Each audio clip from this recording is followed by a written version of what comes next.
and welcome to the Party Dungeon. This is Dungeon Party. As always, I'm your DM, Blake Peebles, and here is your cast. Most of your cast. One of them isn't here, because he's on the West Coast, so lucky him.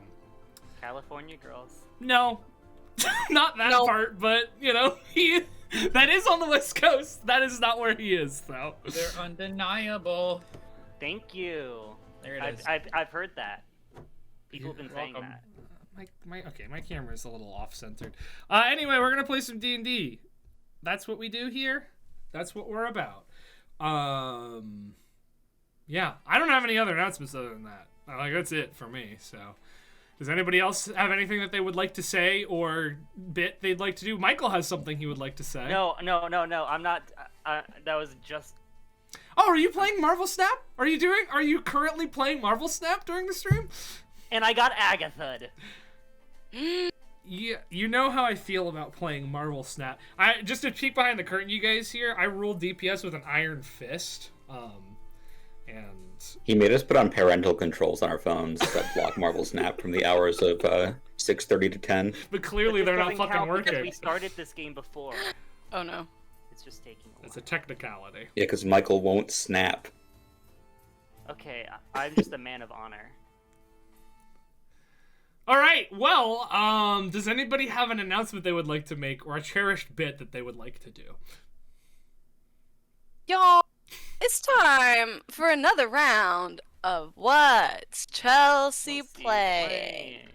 I thought until maybe just about 24 hours ago I was going to have to do another rerun, and we all know how much we loved it last time. I thought it was funny. And then, we went and hung out with some friends of ours and played, Rock Band.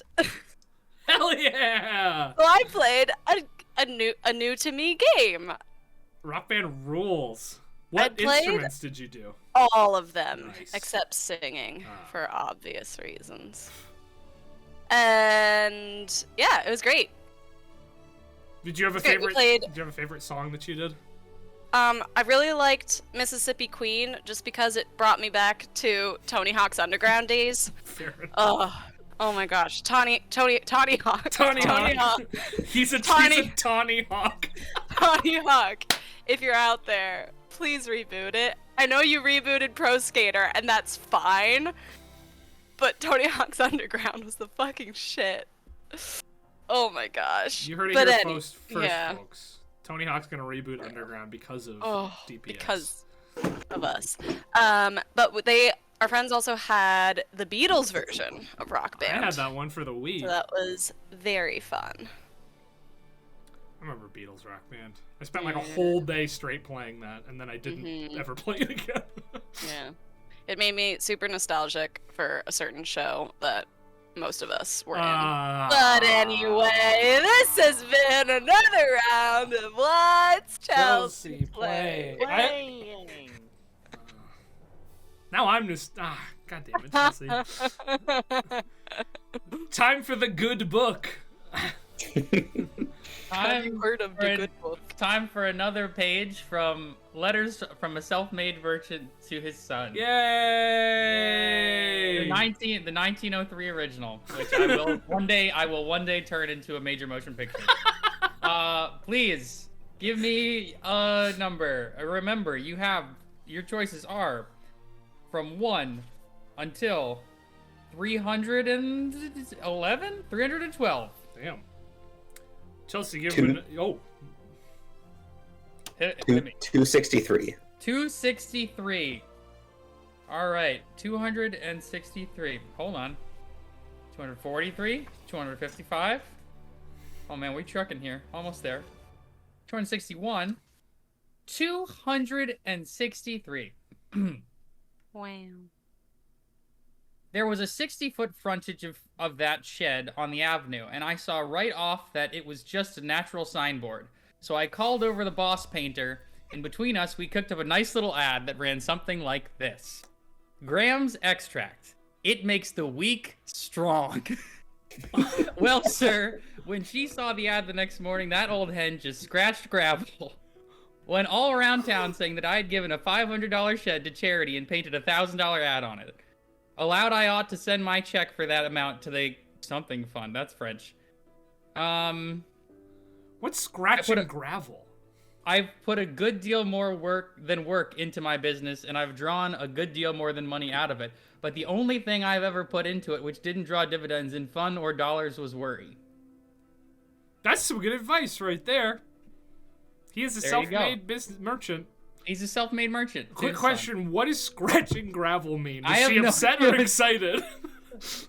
Scratching gravel. That old scratch gravel. To work hard. Oh. A gravel scratcher is a working man. Is it now? Okay, sure. Yeah. Alright. I love that book. There you go. Looking forward to more. Excellent, that's it. Okay! Well, does anybody else have anything they want to say, or should we jump into Bright Futures? Michael, if it's about Marvel Snap, you know what I'm going to say, but go ahead. It's not about Marvel Snap. I trust you, Michael. Don't break this trust. I played a game recently with Winfield, and I beat Winfield. What game, Michael? I forget. It's been so long. You've broken my trust today, Michael. When did I ever even say it? You didn't have to. All right! Last time on Bright Futures, our heroes attended their homecoming dance, and the newly formed summer friends of Isla, Septon and Everett, met the OG crew. The dance was wildly successful, including some old school courtly dancing, a conga line, and a drunken bet about getting someone's shoes off. Una let Ellie down gently about tether, Shondi and Cynthia bonded over their knowledge and love for tradition, and Everett schooled everyone on the dance floor.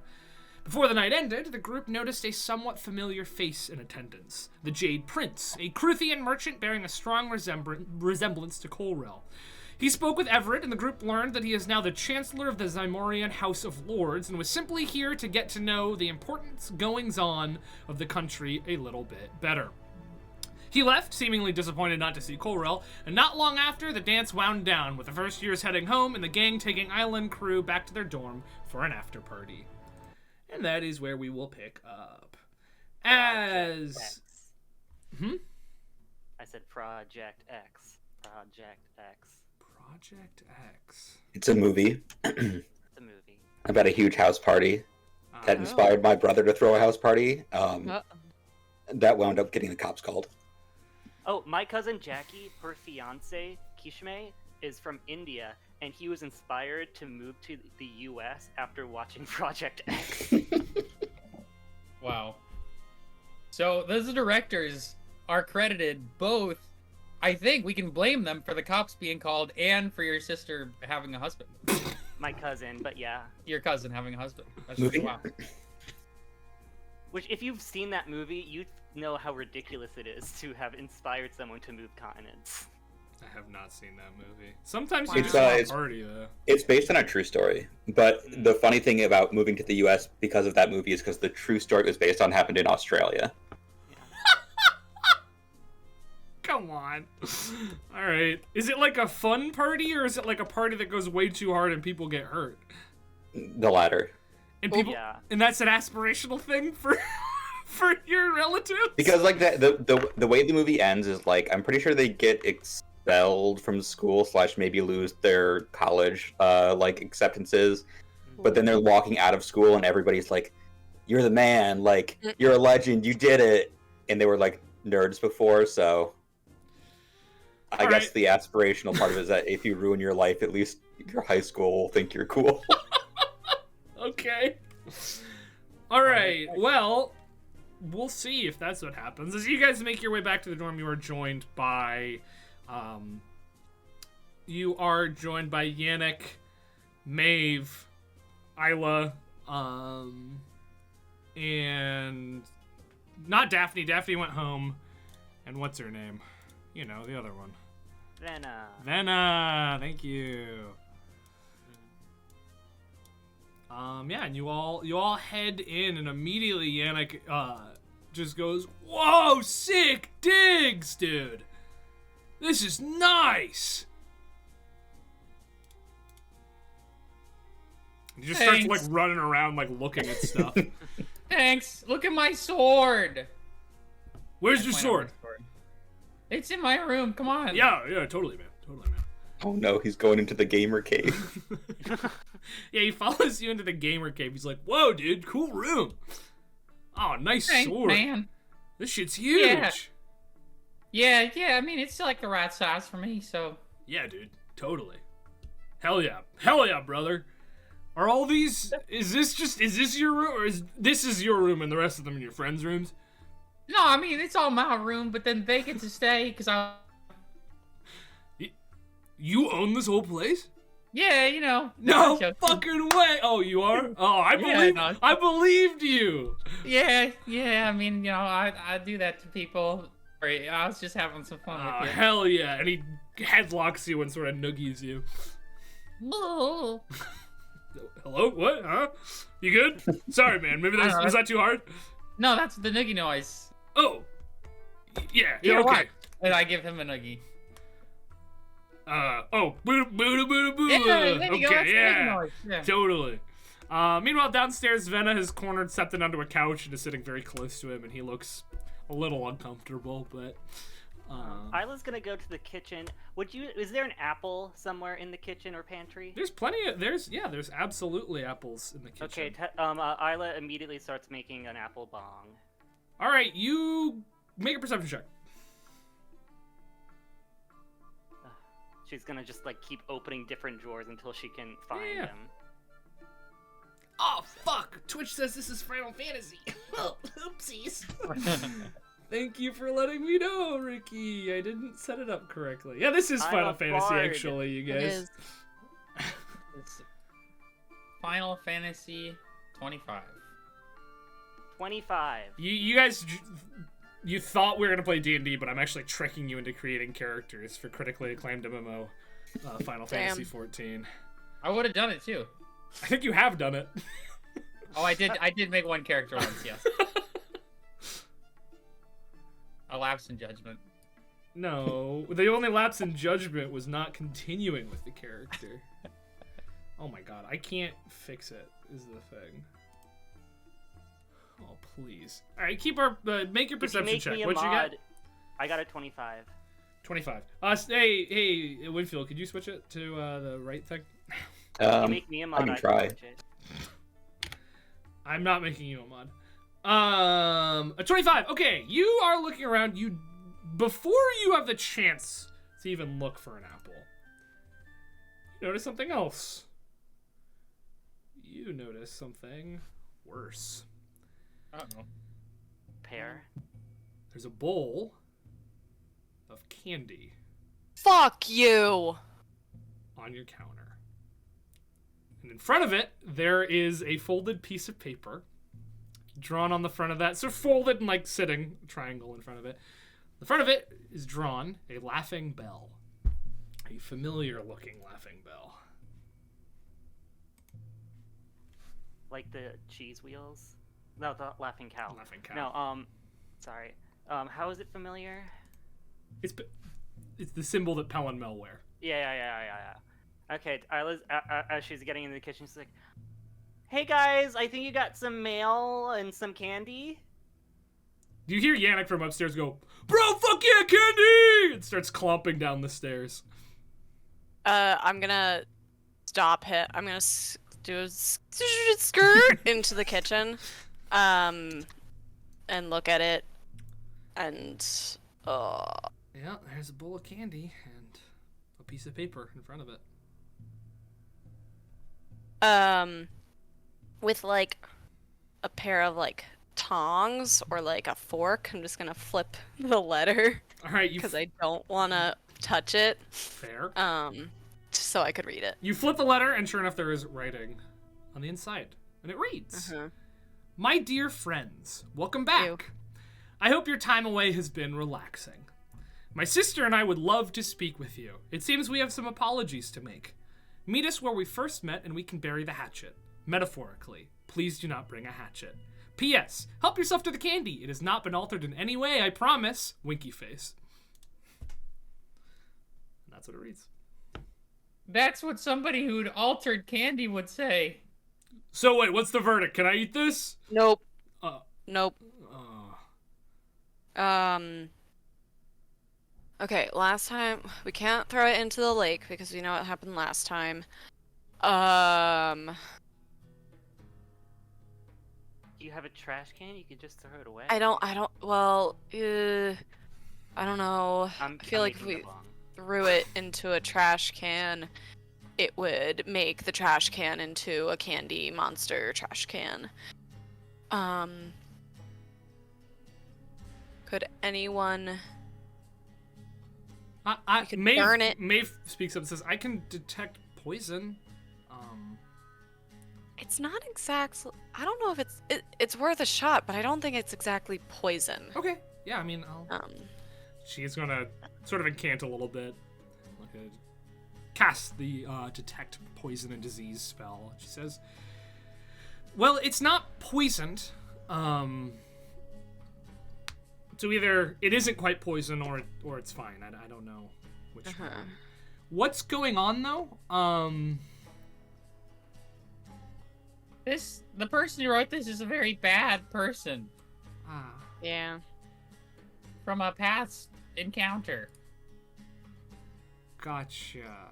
So we gotta figure out if they mean harm or if they actually do mean what they say, but they usually never mean what they say, so we kinda have to just be careful. Right. But if we don't meet them, they'll probably attack the school again. Does it have a time? A meetup time? No, I don't think so. Nope. No. That was one. So just chill. Anyone want some of this?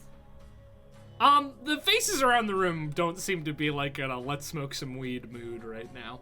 Everybody seems a little unsettled, particularly your friends, Isla, who aren't really combatants so much, are like looking around, including Yannick, who's sort of looking around nervously. Venna has sat up and is paying more attention. I mean, I have, oh shit, did I use all my cool spells? I don't know, did you? No, I didn't. No, I didn't. You used fog cloud? I used a major image in a fog cloud. Yeah. Yeah, I'm fine. I could just like dispel any magic that's on it, probably, unless it's super powerful, but it doesn't feel like it's super powerful. I might have done some shit already. I just want to get rid of it. Could you burn it? Yeah, I mean, I guess. Although, I mean, we could just burn it with like regular fire. Right. Let's do that. Is there fire around? Oh, you have a fireplace. We have the... Yeah. And you have a stove. We also have that, like, crafting place. Yeah, outside you have there is the little forge that you could The forge, yeah. light up and throw the candy in. You could also just give it to one of your professors or something. Oh. Let's burn it in the forge, so it's just not in the house if anything bad happens.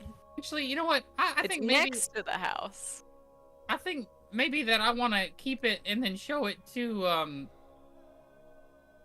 not Arlith. Averth. Oh, Averth. Yeah. Okay. And show it to Averth. Just as sort of like a point of study for me would be helpful. That's fair. So maybe we just put it in my room, just like in a box. Okay. Like in a box under a blanket. Yeah. Under a bunch of pillows. In a closet. Yeah. If you can't see it, it can't hurt Like just in case they can scry through it. I don't know. Yeah. I wouldn't put it past them.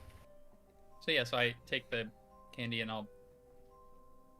I imagine I have a box, or I'm able to procure a box of some sort. All sorts I of stuff. procure a box, and I go ahead and oh, do I have arcane lock? I thought I did. No, I don't. Great. I'll just regular lock it, and then put it away. Yeah. Venna, as Everett goes to do that, Venna stands up and says, I personally don't want to deal with any bloodthirsty maniacs tonight, so I'm going to go home. Yannick, will you walk me? And he goes, yeah, okay. Isla, you coming? Guessing it's done. That's my ride. All right, let's go. Sorry about the after. Well, we're all going to a party tomorrow night anyway, so that'll be the after party, right? Like, Yeah. Yeah, guys. Beach theme. Remember, beach theme. Good vibes only. Theme. And guys, don't worry. That looks like you're getting rid of the candy, and it doesn't look like there's a time limit. So, deep breaths. You had a nice night tonight, a party tomorrow. Next week is next week. Next week's next week. That's what I always say. I have heard you say that multiple times. Rough. Yeah. Okay, sorry. Bye, guys. Okay, bye. Bye.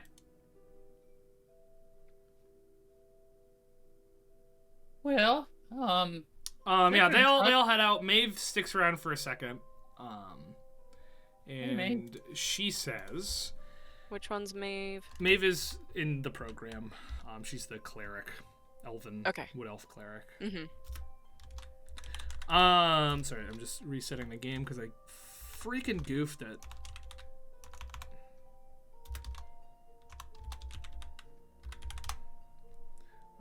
I would like to do that.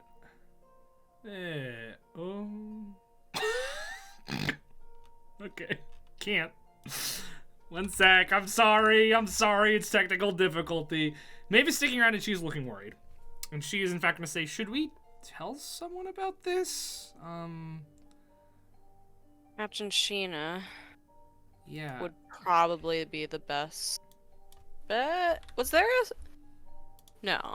Yeah, I think, she was the one that was like, if anything else happens, you come see me. Okay. Or maybe that was somebody else. Yeah. I think multiple people said it to us. Oh, I'm not Yeah. Maybe we should, I don't know, I don't know who these people are and I don't know what their deal is, but if they're They're bad news. yeah, they're super bad maybe news. we should tell somebody? Yeah. Okay. Great idea. I can go get Sheena and bring her here if you want. Why don't we tell them tomorrow? I'd rather do it. We've been bit in the butt before by waiting. Okay. Yeah, give it a go. Okay, I'll go grab her and I'll send her over here. I'll go with Maeve, just because I'm on edge. Cool. And I'll mind link with it's only Shanti and Everett. Septon's there technically too. And Septon, and it will be Septon as well. For 3 hours. Cool. Yeah, you and Maeve head your way over to the guard tower, and Maeve, while you're going, says, so who are these people? Oh, we met them, I think, in like our first or second night here, early. We really don't know who they are. We know their names, we know what they do. Mm-hmm. We don't know what their deal is. Why they seem to be working for someone, and then that someone has changed, and the someone does not like the program. I don't know if it's the program specifically, if it's us specifically, or if it's somebody here specifically. All right. That's a little disconcerting. I didn't know there were enemies of the program. But I suppose that's what it's all about, right? Yeah, but we kind of ended one big bad that was pretty bad last year. So there's like a really low chance that the next one's not gonna be that bad. She said unconvincingly. Yeah. Maeve goes, oh, okay. All right. Well. And like that is, I obviously don't want that to scare you, but to alert you. No, that's good. I mean, and that's the whole thing, right? If we're becoming I didn't heroes. even realize nobody told you. Well, we were told that there were some dangerous things going on and that the program, tries to keep us safe, but such a high-profile thing and such dangerous work, there's a lot of risk involved, and that things didn't go very well last year, but we weren't given a ton of details on what that specifically meant. Okay. Oh, wait.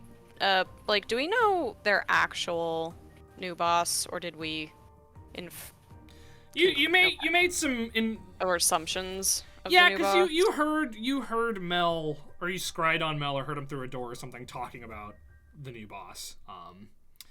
And you came to the conclusion that it was the same whoever is the quote unquote savior. Savior. Yeah. Okay. That's what I thought we had. Yeah, that was the conclusion you'd come to. But you don't have any confirmation on that. Was that the same scrying when there was some dude in a cloak that we couldn't see? Yeah. Who was torturing him with demons. Yeah. And Mel was like, yes, more, please. Yep. Okay. Yeah. Cool. You make it to the guard tower, and sure enough, Captain Sheena is there. She goes, is everything all right? Not quite. Our candy-loving friend sent us a letter. Those... Asking, yeah, it was in our house, asking us to meet up. Where? In the, where we first met, so in the forest? Right, I'll send a squad out there tonight. I feel like the group would want to come. I can't advise that, as the one meant to keep you safe. These are dangerous terrorists, really. We have dealt with them before. You have. I guess not super successfully. I can't advise it, but ultimately, it is your decision. While this is happening, she's like speaking very slowly to Sheena, because at the same time she's trying to message the group and being like, Sheena's taking a group to the woods. We coming or going? We going with them? Yes. They will absolutely massacre anybody that's not us. I guarantee it. Just as sort of a power move, we have to go. Yes, I have a very strong feeling that the rest of the group will want to go. You want to go alone? No, with people. More the merrier. Right, I can get a contingent together. I thought we'd seen the last of them. Maeve, go to your dorm. We're gonna lock down. Maeve goes, yeah, that makes sense. I'll tell everyone. We meet in front of our house. Yep. Yes, I will. I'll gather a group. 10 minutes, we'll meet you there. Well, go back. Hey guys, who wants to go to the forest? I think that if anyone's gonna go, it has to be us, because if we don't go, they're gonna use that as an opportunity to say that we didn't honor their terms and probably hurt whoever does go without us. So we have to kind of lead the pack, I think, if we want to keep people safe. Mm-hmm. Shit, Tether left. Septa's gonna say, yeah, I can message Tether. That'd be great. Septa's gonna cast sending to you, Tether. I have no idea where she is. Yeah, Septa's gonna cast sending to you, Tether, and say, hey, Tether, don't know where you are, but Pell and Mel left a note, and we're gonna go meet him in the woods. You should probably be here. And do you speak it out loud, or you just speak it? Okay, I'm there. Cool. He goes, yeah, Tether's gonna come. Great. Okie dokie. I change out of my... Yeah, I think everybody starts changing. my pretty Renaissance dress. Right, into armor and stuff. Into my serious business stuff. Over break, my mom embellished my leather armor with white and black Aw, theme nice. stuff. Cute. Tether, you get that message as you're not back to Kelshar at this point. No, I figured, yeah. But you and Yannick and Isla or you and Yannick are Yannick and Venna are all walking when you get that message. Yeah. What do you do? I walk them home and then I'll. That'll take you fly take you 2 hours. Well, it'll take you an hour. It's an hour to Kelshar. And then even if I long strider fast bird fly. That's like half an hour still. Okay. All right. You keep on going. Yeah, about 10 minutes later, Sheena shows up at your door with a group of like 10 guards. Says, "We ready to go?" Let's do it. Yeah. Does Tether knows to meet in the woods, right? I might have one more spell slot. Oh. It's okay. Don't. Shit. Sorry. If you're not ready, we can wait. I'd rather be prepared for this, says Sheena. True. I think waiting is smart. Let's wait for Tether. All right. You can absolutely wait for Tether. Some time passes. Tether, you get back to Kelshar. Is a flame. You split off, and then you speed demon your way back along Strider Wild Shape. So yeah, Septon told to, so I know to go back to. It's not to the woods, to the school. Yeah, well, he just said that they were here and want to meet with you guys. Is the only details he gave you. So. Oh, okay. Yeah, I Cool. arrive. Yeah, you wait. You wait for Tether. About an hour and a half passes. You can tell the guards and Sheena are getting a little bit restless, but you do see Tether. As a Tether or as a bird show up? As a bird. Okay. You see a green fungal bird flap in through the open door. Yeah, there she is. Sorry. She'll perch on Una. Scritch. Step up. Okay, I'm actually gonna do the. Is it a big bird or little bird? It's not a small bird, but it's not like a giant vulture. It's a fast bird. Let's say a Okay, hawk. then I'll give the forearm, so you're included in the conversation. Do we go in first? But I feel like they'll sense an ambush. Yeah, how do you want to play this? Tether's gonna raise a wing, and then do like a fly circle around, land back on Una. We surround you scout ahead. Right. No, I think that's fine if you're comfortable to do that. Just, do you think they'll be happy to see us? Is the question. No, I think that they're definitely not going to be happy to see you. I think you should stay back in case there's trouble. All right. Okay. That goes against my better judgment, but ultimately this is your situation and I'm here to serve you. So I can get up close real fast. It's just the support might be a few seconds behind. What would be your better judgment? My better judgment is to get Averth and throw a bunch of fireballs and burn the forest down, to be honest. But I don't think that would fly. Oh, right. Yeah, that sounds pretty destructive. I can also throw up my eye, if that would be helpful. Like I did. How does your before. eye work again? It's I just get to see stuff. I just like throw it up in the air and then it just travels around. You remember what we did in those crypts when we were down there? Yeah, it's like that. Okay. Oh, something just fell in my eye. Speaking of eyes. I think we're safe. Okay. All right. Well, we'll go with you until we get close to wherever it is we're going, and then we can fall back a bit. Sounds good. I don't want to fall too far back in case things get ugly. Makes sense. We can fall back a bit. All right. Well then, you know where we're going, so... Yeah. Let's go. All right.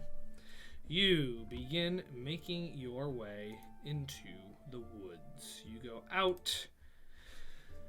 Oh my god, same song twice in a row. You go out around the lake, out of the walls, and enter into the woods. Very reminiscent of your first week here last year. Those of you who were here, I should say. Though you're all together this time, not chasing after one of your friends.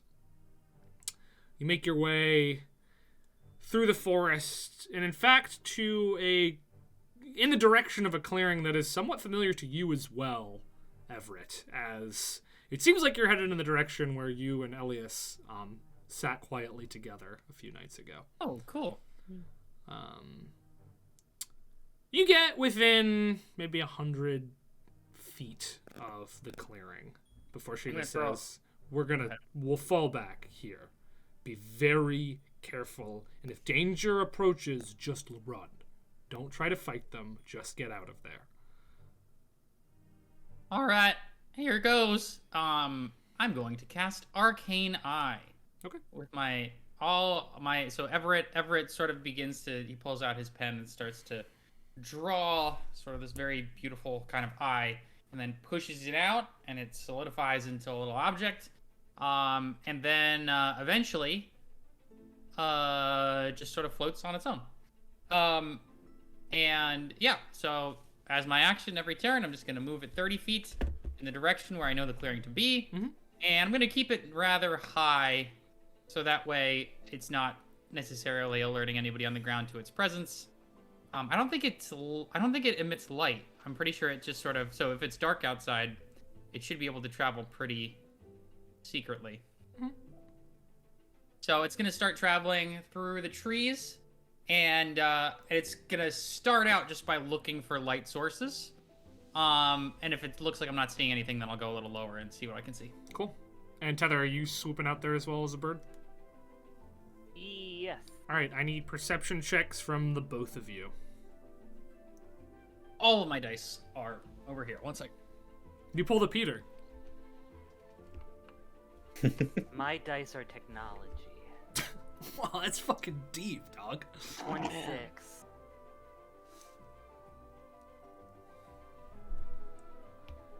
Pretty good. Perception plus 0, 15.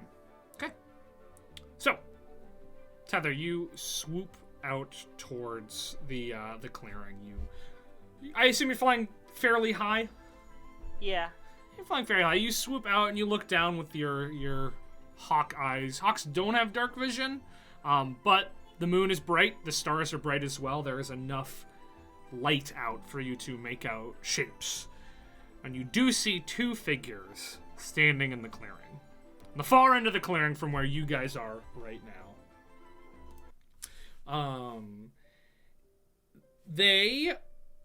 One of them is very tall. One of them is very small.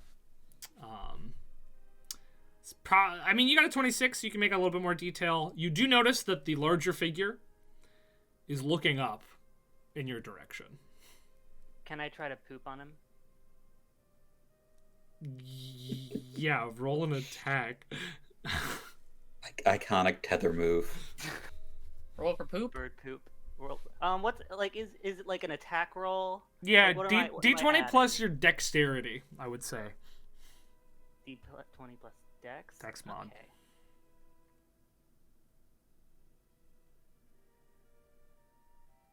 $15. 15. Which one are you trying to poop on? The tall one or the small one? Tall one. You see as the poop goes down and the tall one just steps out of the way and it on the ground next to it. That is gonna How make out good laughing. they are. And fly away. Back to them. Cool. Meanwhile, Actually, no. I'll say out loud. I was gonna say that the eye is actually invisible. I didn't read this right. Yeah, the eye is invisible. So it goes down lower and gets a real good look. You sweep into the clearing, and do you have dark vision? The eye has dark vision, yes, up to 30 feet. Up to 30 feet. Okay. It's pretty dark in here, but again, you know, the moonlight is casting some light down, and you do see from a distance 2 figures standing at the edge of the clearing. They are familiar.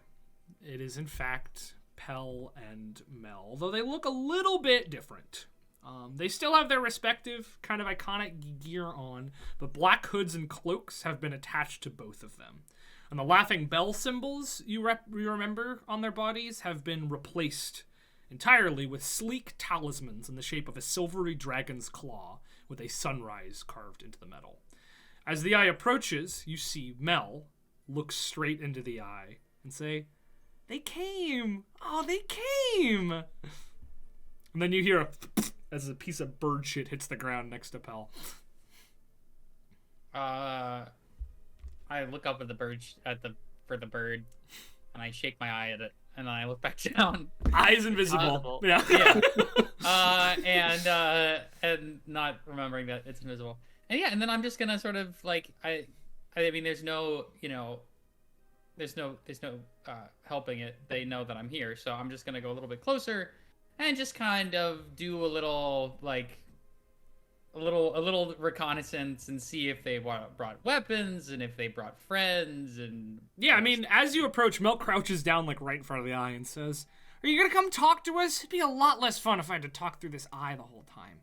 Listen, look, no weapons. Look, Pell, no weapons." She goes, "I am a weapon." He's like, "No weapons."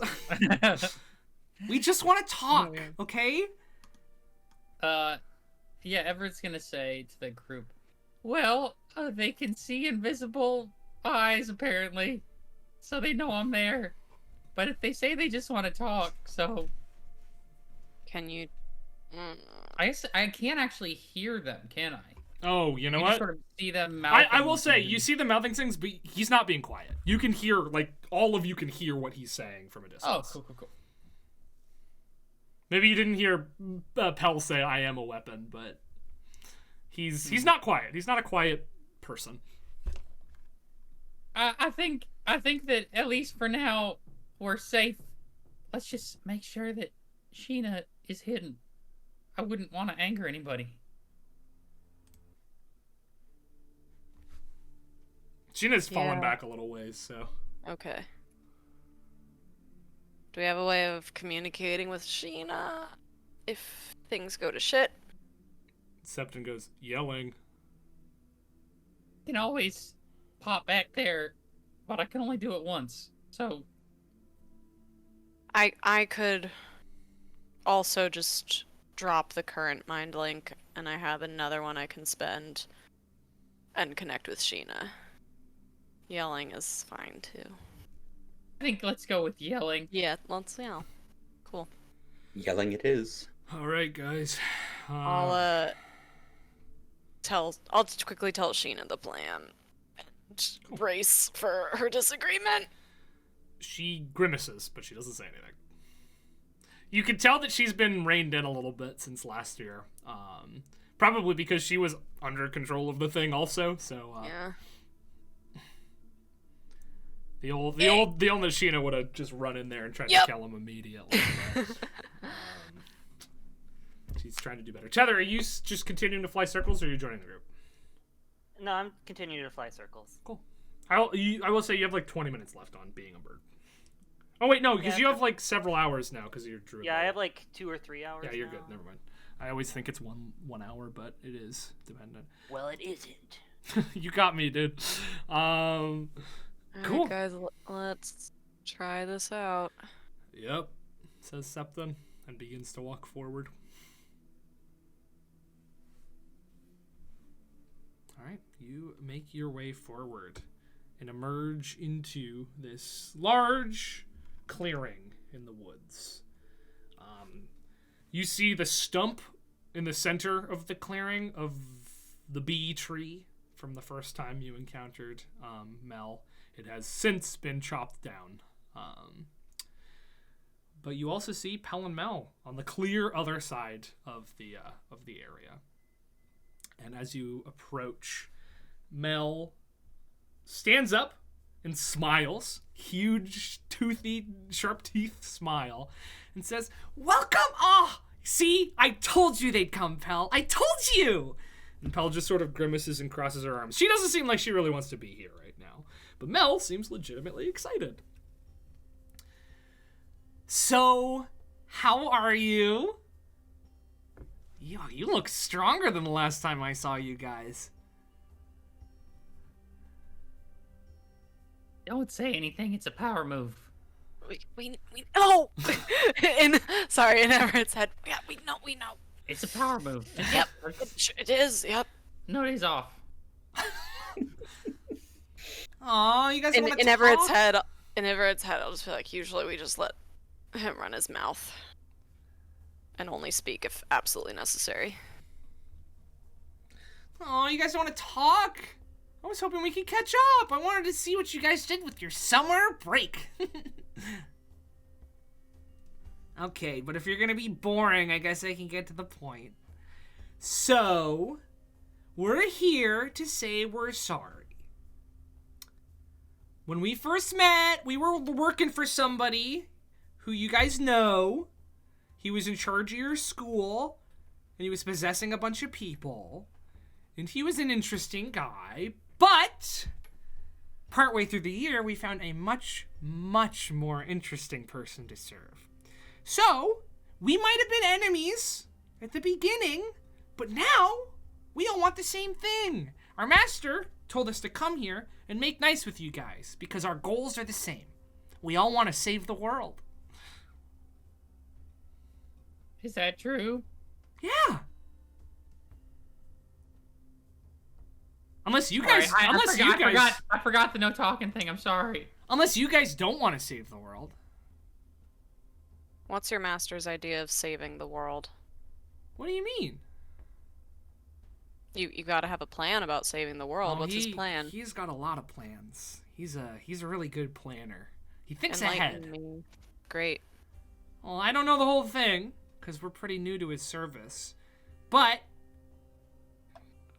the two of us here live in proof that the world's kind of rotten, and he wants to fix it. And he thinks you guys would agree with him.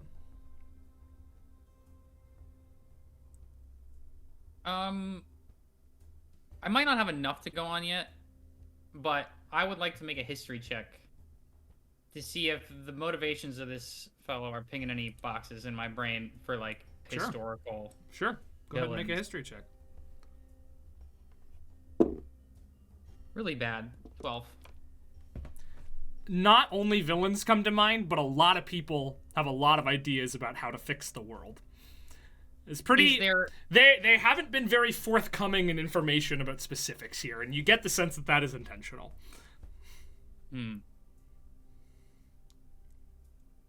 Well, in the spirit of partnership, what are your master's ideas?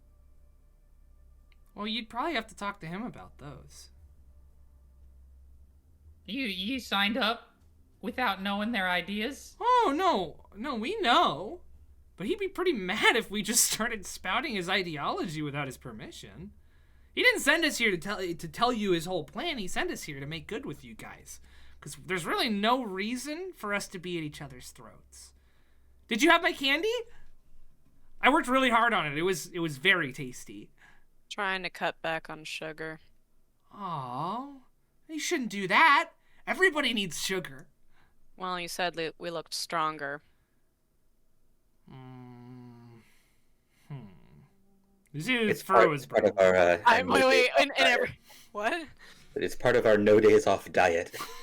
In everybody's head, Una is screaming, "I shut him up! I shut him up! I've never felt so powerful!" Sorry. He furrows his brow, and then Pels takes a step forward and says, "Listen, to be honest, I think you're a bunch of punks." Fair. That's fair. But I mean, what? Reasonable. But If he says we're supposed to be friends, we should try to be friends. Okay, so I don't know what history's going on here, but in my experience, it's best to have some sort of an idea of who you're becoming friends with. So if you could just give us, like, just a shred of the plan, and you can tell them, you can say, you know, they really put us to the fire about it if you want, because we're not going to do that, but I don't really see how we can be friends unless you just, like, give us a little bit of your trust here. Oh, well, I mean, you don't have to, like, join our team or whatever. We're just trying to tell you that we don't mean you any harm. Like, we don't have to, like, shake hands and have a campfire or something, although I would totally be down to do that. But so the last time we dealt with you, you killed a lot of people and did a bunch of crimes. The last time you dealt with us, you interrupted my initiation into our organization and made me teleport away. And then killed a bunch of people and did a bunch of crimes. So, I reiterate... I'm gonna put a hand on Everett's shoulder. I reiterate that we don't have much of a reason to trust you, and you don't have much of a reason to trust us.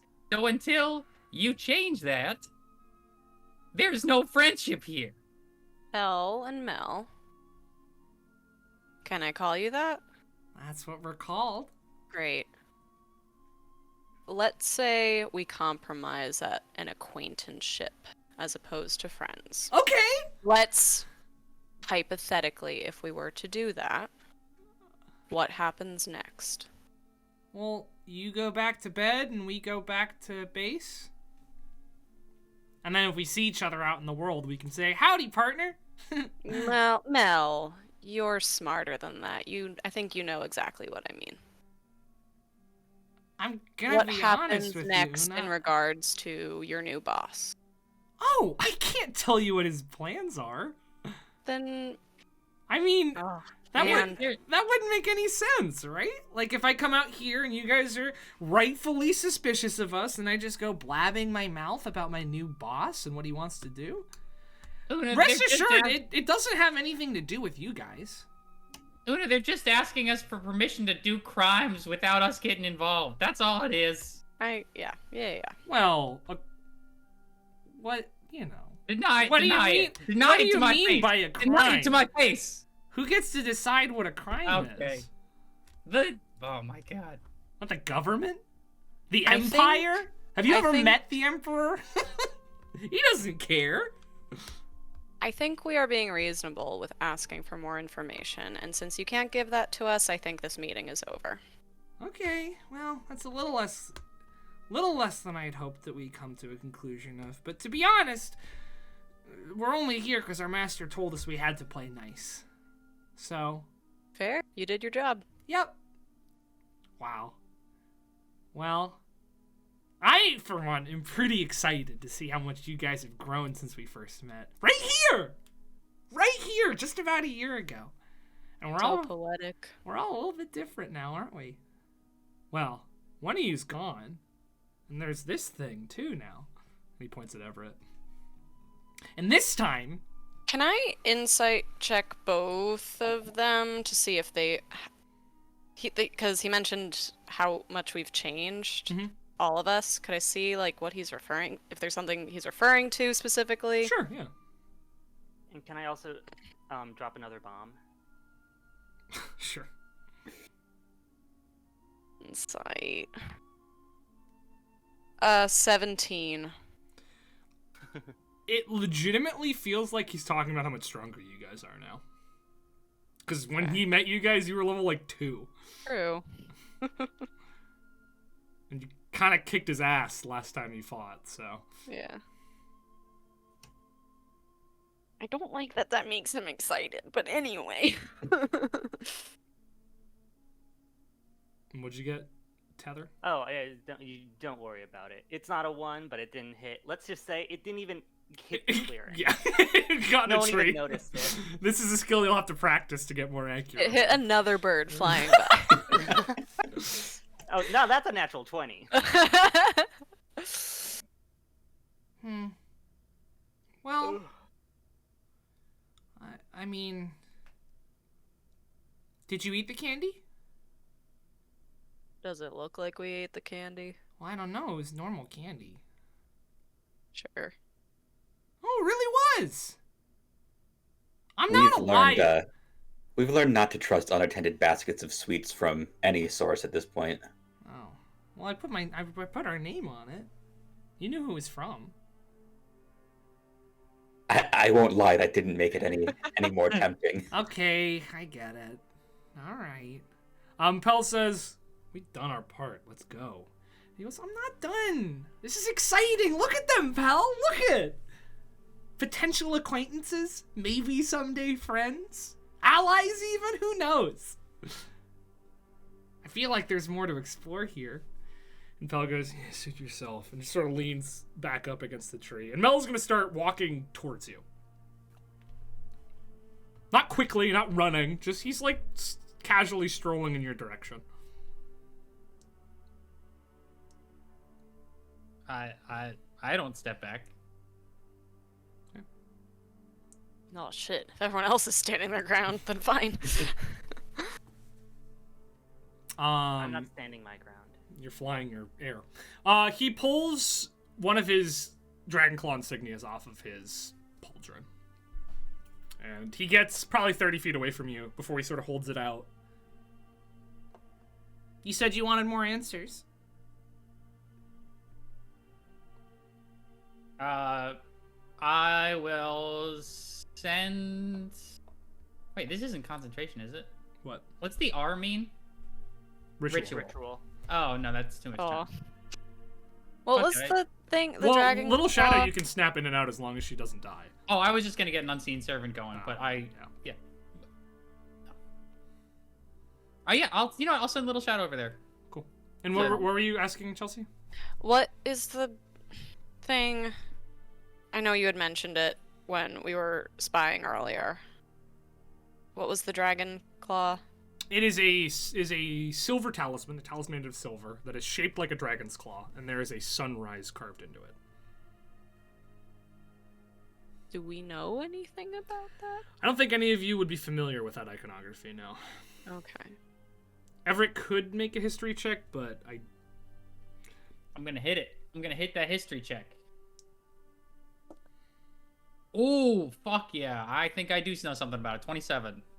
Looks a lot like the Platinum Claws symbol, but it's not. There's no sunrise on the Platinum Claws symbol. And also this one is silver. That's the only connection you can draw, even with a 27. Is there like a sunrise symbol that I could connect the two together and see if it's... Salos. A lot of Salosian iconography revolves around the sun. It is the empire of the sun. Sun rising? There was the Age of Sunrise, was the first age of history. Most people don't tend to take the sunrise. Like, there's no major organization that you have heard of or experienced that takes a sunrise as their icon. You know that the Blades of Zymor, way back before the Zymorian Empire existed, when they were just assassins, they took a sunset as their symbol because they were trying to end the Seleucian regime, and their whole thing is a sun. But yeah, I mean, there's minor groups throughout the world, some cults that don't exist anymore. There was a nation that doesn't exist anymore where one of the political parties was the Rising Sun Party, but that place has been gone since the Valhenshi, so really nothing springs directly to mind about any part of this talisman. Well, Little Shadow will... With a 27, you get the sense that this is something that has not been written about in history books, whatever this is. Cool. Yeah, so Little Shadow will walk over and he crouches expectantly. He crouches down and he sort of holds out the thing, but he also reaches his other hand almost to like pet her. How does she react to that? I think that she's pretty innocent. She probably doesn't know an evil pet from a good pet. Right. So he bends down and he like scritches her behind the head a little bit and then holds out the talisman for her to take. She takes it. And he stands back up, puts his hands behind his head, and he says, "See? I can be helpful." That's a cute cap, by the way. Thanks. I take the emblem from Little Shadow and say, "Good girl." And then I show it to Una. So, this is a bit of a mystery, if I'm gonna be honest, to me at least. What does it mean? It's the symbol of our organization. That's pretty cool. Yeah. You guys have, like, branding and stuff. Yeah, they made me put, like, this hood and this cloak on my outfit. So I look sort of more similar to the rest of the folks in the organization. The same with Pell. How many are you? I don't even know if I know that. I've only met 7. Oh, okay, so it's like a startup. What does the cloak look like? It's like black cloth. Oh, great. Yeah, it's very nondescript. I mean, you saw a figure cloaked in similar material in the bottom of the tomb, but Y'all have a dragon? do we have a dragon? Does anyone have a dragon? Dragons are like own a dragon. Why would you put dragons are like people too, you know? I mean, like, we have a ghost. Y'all have a dragon. That's what I'm saying. So they own you? No, as part of our team, we are like the team has as part of it a ghost. Yeah, do you have a dragon team member? No. Does somebody just really like dragons? Maybe. Oh, okay. Well, that's not an answer. I mean, I've done a lot more than I was supposed to already. That's good. Really overachieving. Well, you said I needed to show to build some trust, and I'm trying. Let me let you know a little secret. I don't have a whole lot of friends. And I haven't had a lot of success building relationships with people other than my sister in this organization. So, if I'm a little bit slow at this, then you're gonna have to forgive me. I don't have a whole lot of practice.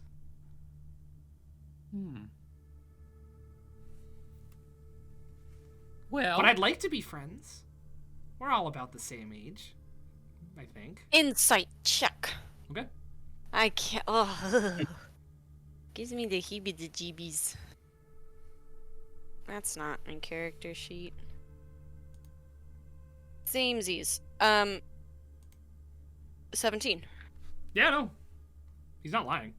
It's a little bit hard. I mean, he's human, for sure. But he seems to be in his late teens, probably. And you guys, I mean, we've known each other for a while. And you guys are all really cool and strong. So I'd really love to continue to start being friends. You guys are brother and sister? Not by blood. Where are you from? I'm from Caerleone originally. And so is Pell. Not the same place, though. How'd you meet? She saved me. From bad guys? From yourself? I feel like I'm doing a lot of talking here. I'm asking questions. When I met my friends, we asked each other where we were from. Okay. I'm from Helvast. I know. Okay, great. I didn't know that you were from Caerleone. I'm just trying to. Yeah, see that's maybe not something that you you share when you're trying. I'm not trying to give you any pointers. I mean, I am. Maybe you don't say I know where you're from. But I do. You let them say, but you let I'm them not a liar. I don't lie. Okay. So, what did Pell save you from? If you want to be creepy and vague about it, that's fine. But if you want to make a real connection with a potential friend, maybe you don't be vague about it. Well, it's not something I talk about a lot. But... Okay. But I think I could probably get into it a little bit. No pressure. Let me pull up my Google Doc real quick. Can you make the DM pull up the Google Doc? Sorry, the Google The Doc. Google Doc. No! Lord, Doc. This is the virtual equivalent to whenever Peter has to go upstairs and get another book. Get another playing book. at his house. I'm so sorry. I'm gonna go grab my notebook because this is getting Lori. You don't have your own Google Doc? Lori Boulder.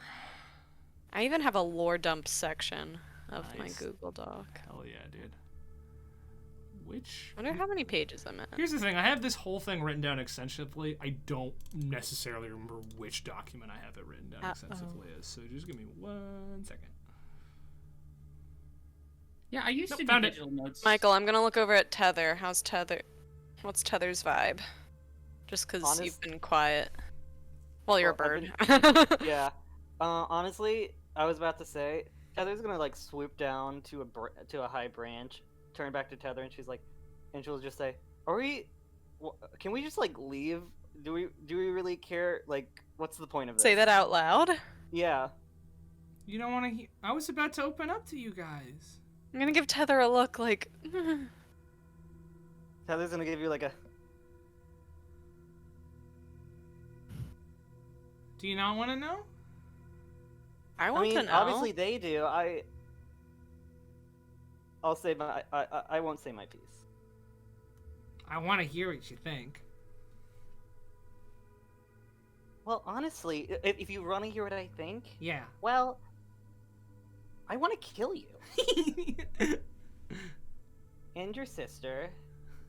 I want to defile your bodies with fungus and control you, and then make you jump off a cliff.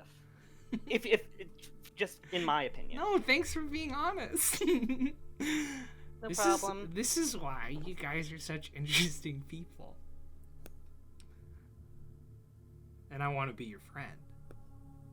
Well, frankly, I don't care what you want, and nor do I care know. about your opinion. I know, you don't care about a whole lot of stuff, Tether. So, and just like pointedly ignoring him, like you know what I mean? Like, after all that happened, we can just accept like, oh, you're not our enemy anymore. Cool. Do we care about anything else? Can we just like go? In Tether's head, I'm gonna be like, that's not what we're trying to do. I'm trying to get some information. Maybe I can research. If they give me a little bit more about their past, maybe I can get some more research in when I'm at the library.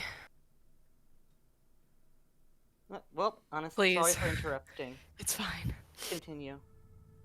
She said that out loud. Yeah. What were we talking about? How Pell saved you. Right. Well, Again, if it's too painful to go into specifics, no. I will give you permission to be a little vague. No, that's not the reason I don't talk about it much. Because if I talk about it too much, I'll get too excited. Okay. So I was born Uh-huh. in a temple. A temple to Arathis. I don't have a mother. I don't have a father. I was a gift from the gods. Or at least that's what the monks thought. But I think instead, I might have been a curse. Because I didn't take too easily to their teachings and their dogma and their divine magic. But when I got my hands on the arcane and on curses, well, I really started to shine. The clergy weren't so excited about this, and they tried to drown me. But I'm not the one that drowned that day. But they did their damage. And I would have died if my sister hadn't found me.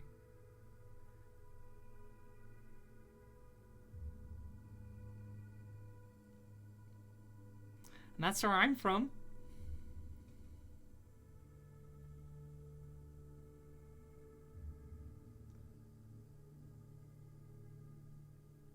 So, Cool. any trust built?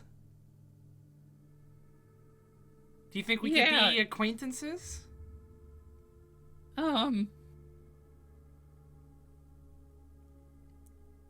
I think that's very sad. What? Nothing. How about you, pal? Where are you from? I don't owe you shit. No, that's fine. That's fine. That's what I expected, honestly. Frankly, I'm with the mushroom. I think this is a waste of goddamn time. All right. Thank you. Thanks for your contribution. And she, We she appreciate just your sort honesty. of flips you off from the tree. I'm gonna look into Mel's creepy eyes and just be like, I definitely appreciate that. I think you can understand that friends is too much right now. For now. For now. Acquaintances could even be too much right now. Aww. Whatever the step, so neither enemies nor friends. We're neutral. Strangers. Well, we're not Neutral. strangers. We know a lot about each other. Neutral ground. Okay. Well, that's... We don't bother you. You don't bother us. Well, that's what our master wanted us to do today. I was just hoping we could do a little bit more. But that's okay. It'll all come in time. Well, shall we be off? And Pell says, I'm waiting for you. He goes, okay. Well, good talking to you. And see you later. And really, I promise, the candy's safe to eat. And you really like it if you do eat it. So, you should give it a try. Okay. Okay, bye. Bye, please don't come back. You're so funny. And he turns and he practically like skips his way back to Pell, who hoists him up on her shoulder, takes one last look at all of you, and then disappears into the tree line. Making a roll. Oh, I hold back the vomit. A nervous vomit that had been brewing. I bend over and I almost dry heave, but I save it. Nice. That was terrifying. You hear armored footsteps We walk approaching back from to- behind. oh, Yeah, yeah. they sort of meet you. She says, well, no violence, that's good, but I didn't hear the whole thing. It doesn't sound pleasant. Just some mind games as usual. Yeah. Well, I'm going to make a report of this, and we are going to double our security so they won't get in and plant any more notes. I thought we were secure enough, but clearly that's not the case, so Yeah, clearly. gonna go even harder. Everett, as we're walking and talking, Mm-hmm. you're a knower of the arcane. Yeah, pretty good. They've been able to plant this candy now, or like little notes around. Do you know of... I guess Mel is really good at like enchantments and curses. Is there like a way... Maybe they're not even getting inside Hagen. Maybe they're just planting these by magical means. I mean, it could be any number of things. They could be hopping planes. They could be maybe possessing some of the people we know just to drop it off. I mean, there were a lot of people in that room. There is an odds-on chance that one of them could have just added some sort of suggestion on them just to drop that there and never remember what they'd done. I think that Mel has proven himself to be a pretty powerful, user of illusions and teleportation whatnots, and that's exactly what you need. It wouldn't even be hard.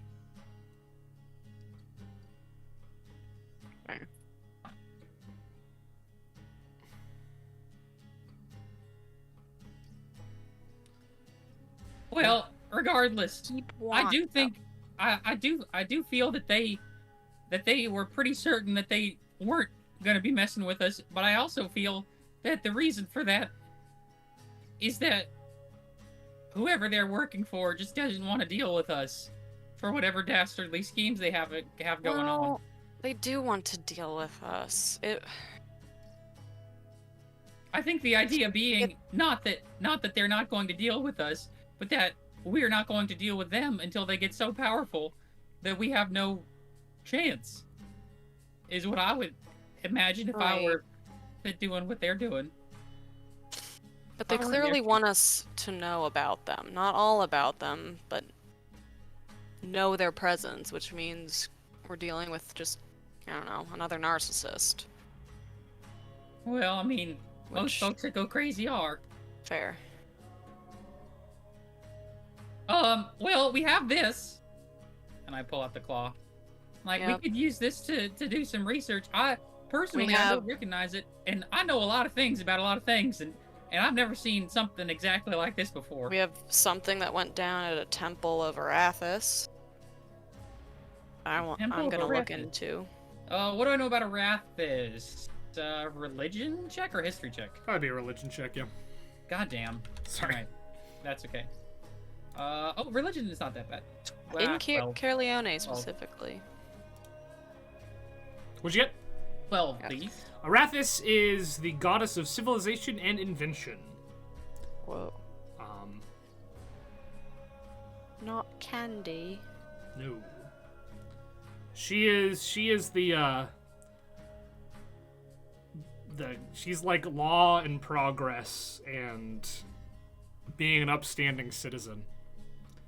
Would I know, like, I know it's a 12 is not great, but would I know, like, the general culture among the monks, basically? Like, are they... Yeah, they're like the god cops, kind of.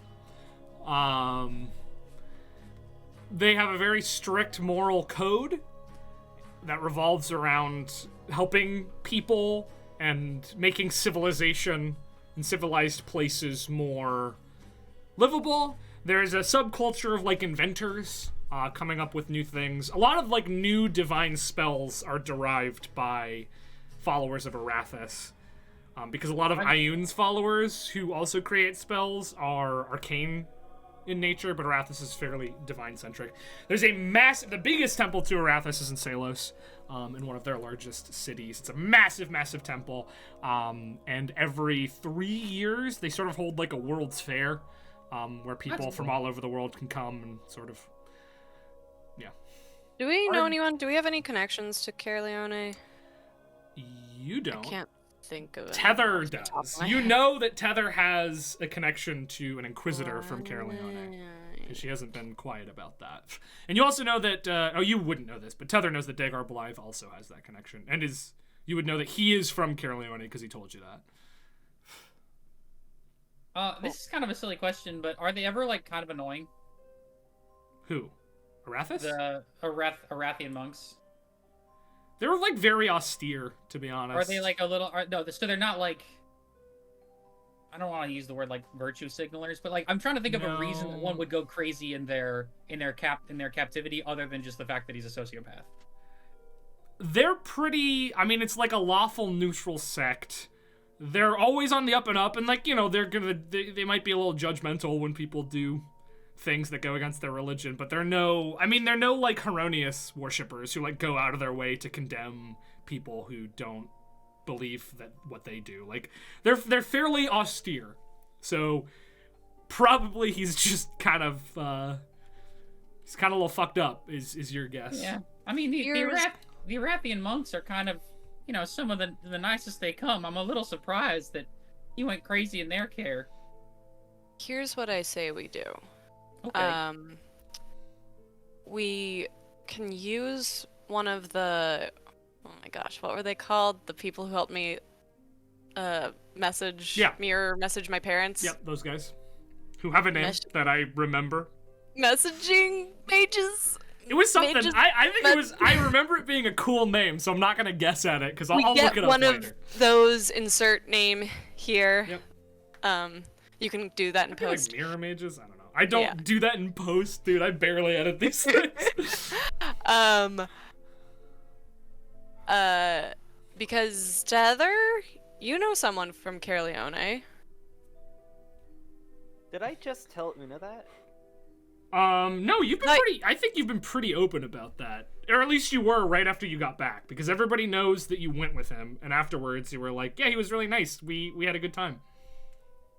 Yeah, I talked about how it was very nice, we had a good time, but I think I only told Una about the pen pal thing the first session of this season. Maybe. I don't remember, but potentially. I think everybody knows that you were friendly with him. Okay. Well, then I can... Oh, okay. Instead I'll say, somebody at Hagen has to know... Somebody in the program has to know somebody from Caerleone. We could speak with them, see if they can get a monk to speak with us. And if they can remember that event when Mel was born, we could learn more about him. Sheena actually speaks up and says, I mean, I lived most of my life in Caerleone. There was no temple to Arathis in the city that I lived in, but I have some connections. I have some connections in the Lion Knights who might have some information to that end. I can't promise I'll be able to get it back to you in a timely manner, as the infrastructure of Caerleone is a bit slow, but I can ask. Thank you. I do have an inkling that there's not going to be a ton of people out there that remember that event, because I think they could be super old. No, not old. Not old. I'm worried that they're all dead. That's kind of the implication that I was getting, was that you killed them all. Maybe one of them was on a mission and they came back, and we're like, oh my gosh, all my friends are dead. Can I just? No, somebody's got to know. Somebody's got to know. Somebody's got to know. Can I just posit something? Yes. Yeah. And this is not to seem combative. What's the point? To understand our enemy. Did they not just describe that they're not our enemy? To understand somebody we've had an antagonistic past with. But if we already have a lot on our plate, why bother? Especially if they alluded to the fact that they'll contact us again. I just want to know, Tether. Okay, And yeah, no. for my money, I'm trying to take this whole, like, best and brightest thing seriously. Yeah. And I mean, as far as no, I'm just saying, I'm new to this, so all I'm saying is that these guys are known terrorists, basically. I mean, truly, like, yeah, not basically. They are officially terrorists in the purest sense of the word. And it kind of seems like our job to keep tabs on them. I think it would almost be a dereliction of duty to let them off our sites even for a minute. At this point, you're reaching the gate of the school again. Okay, so, like they said, they probably are gonna contact us and want to meet up again. If, like you said, they are known terrorists, why don't we just kill them? Because for the same reason that anybody that can scare them, we gotta find a way into that organization. If we kill them, we probably lose our link to whatever this thing is. And I hold up the dragon with the sunrise. But yeah, totally. We can kill one of them and beat one of them to near death and then interrogate. there's an idea. You are sounding like a Lion Knight more and more every day, Tether. Okay. Like, I could have... I was flying in the air. Tether names the biggest animal she knows of. I could have just turned into that. What? Like a whale, probably, right? That she's seen. Oh, yeah, I don't know. You've seen pictures, but... I don't know, what is the biggest animal you've ever seen? I don't know. A moose, maybe? Moose, bear, I don't know. Yeah. And I could have just, like, fallen on top of one of them as like a blank from, like, 70 feet and 60 feet in the air. Yeah, I mean, that sounds like a cool way to die. I do think that would be a good move. I do think that might have not have been the time, but Oh, I agree with you. we kill them. What does their master do? They either get more henchmen to send after us, probably not showing any restraint, like Pell and Mel have done, or he comes straight to us. And then we know who it is. And we're dead. You know, it's not really my place to say. Right. Considering. Sorry, that sounded really where I'm nasty. at. I was just agreeing with you. Mm-hmm. But be careful. You know, I know you are all strong, but clearly these two they've held an entire city hostage, and now they've aligned themselves with some mysterious benefactor. There's clearly something going on here. I'm gonna do my best to make sure it doesn't interrupt your studies, but just be careful. Yeah. I can just agree don't with want to that. play their games, you know? They gave us the token, they want us to look into the token, want us to be so intrigued. I just want to, I don't know, rip his tongue out? You're not wrong to feel that way.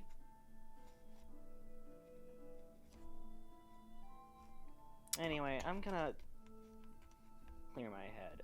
Everyone have a great night. Sheena's, are you leaving? Yeah? I can't stop you, but I would recommend not doing that considering those two are out there. I mean, technically they're always out there. Right, but we know they're close. Again, can't stop you, but I would be worried if you were to walk around alone at night. Right now. I will not walk around alone. All right. Well, semantics aside, I would recommend you go back to your dorm where we can keep you safe. Yeah. Maybe we'll find more candy in there. Bye, guys. And I'll turn into a bird and fly away. Sheena just sort of looks after you. And you see Sheena turn around and sort of shake her head. Turn back to you and say, well, if you need anything, I'm going to post someone outside your dorm. Both dorms, but your dorm as well tonight. Let them know if you need anything. Thanks. And I hope your idiot friend doesn't die tonight. She's just opinionated. Yep.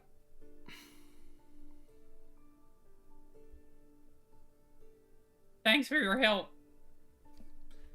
Sorry I couldn't do more. Thank you. As we're walking back, Shanti's gonna go, so we're definitely not eating the candy then? No. I'm gonna be real honest, I was thinking about it. Oh. No, I my- think it's no. best that we dispose of it. No. How will you get your gains if you eat all that sugar? I was gonna bring it to Averth anyway. Yep, that too. Cool. You head back to your dorm. I assume you're heading back to your house, Tether? Yeah. Cool. You fly on back. Saturday. I know I have a tool to figure out Sunday. exactly. Yeah, this is today is Saturday, and Well, technically, depending on what time it was, it might have been Right. Sunday morning. I don't think we've quite hit Sunday morning. The dance was over at like 9, so it's like 10:30, Wow. 11 right now. All right, but we now move. We move to Sunday, the 28th of Cast. I'm at the library. All right, you are at the library. What is everyone else doing? I know Tether's. I mean, Setting up, Tether, party, you're party, getting party. ready for your party. Absolutely, yeah. Yeah. But I'm we're off the Everett calendar. and Sean D. Sorry. This is What's the calendar symbol again? Sorry. You go down to the little like bookmark tab and you click that, and then like there's an SC calendar symbol once you've clicked that. Aha, yes. It is the 28th of Cast today. Tomorrow is your practical. Tonight is our list party. Una, are you focusing on one thing to research in the library? That's a great question. We could conquer and divide if we each wanted to take one. I was going to look up Herleone, Temple of Arathis, just general. Okay. I guess Everett already did enough for us to know we probably wouldn't find much more on the Dragon Claw, but I can give it to you if you want to take it with you or make a yeah. I just want to do a little bit more research to see if there's any connection I can find historically between Dragon Claws and sunrises, if not necessarily from a national identity standpoint, but from a just more general overview. And it's not happening now because she doesn't feel rushed to. Mm-hmm. But I mean, she tells him everything in her pen pal letter, so that would come up. But that's later, sometime next week. Yeah. Just so I don't forget. Everett is going to, just to announce that we can do it later, but he's going to take Glork, and he's going to go to the center of the estate. Mm-hmm. And he's gonna... Is there anybody around? There's people walking to and from. I'm gonna change the music away from this creepy shit because it's just daytime, middle of the day. Yeah, I mean, there's people walking. Basically, he's just gonna find a chair and wait for basically the room to empty out, just for a little bit. But I can let everybody else go while I wait. Cool. All right. Una, go ahead and make an investigation check. Shandi, you were looking... Sorry, I was typing something when you said what you were looking for. What exactly are you looking for again? I'm looking, not necessarily from, a historical standpoint, but just from a more, just a general interview, any connections I can find between the concept of a sunrise meeting a dragon's claw. Okay. Yeah, make an investigation check as well. Okay. That's 19. Investigation.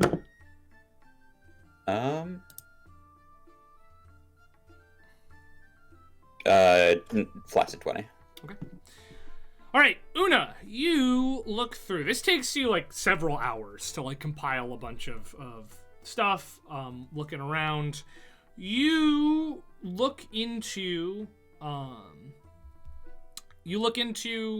anything you could find about the intersection of Arathis worship and Caerleone, and there are quite a few temples to Arathis and Caerleone. Caerleone is a significantly more religious place than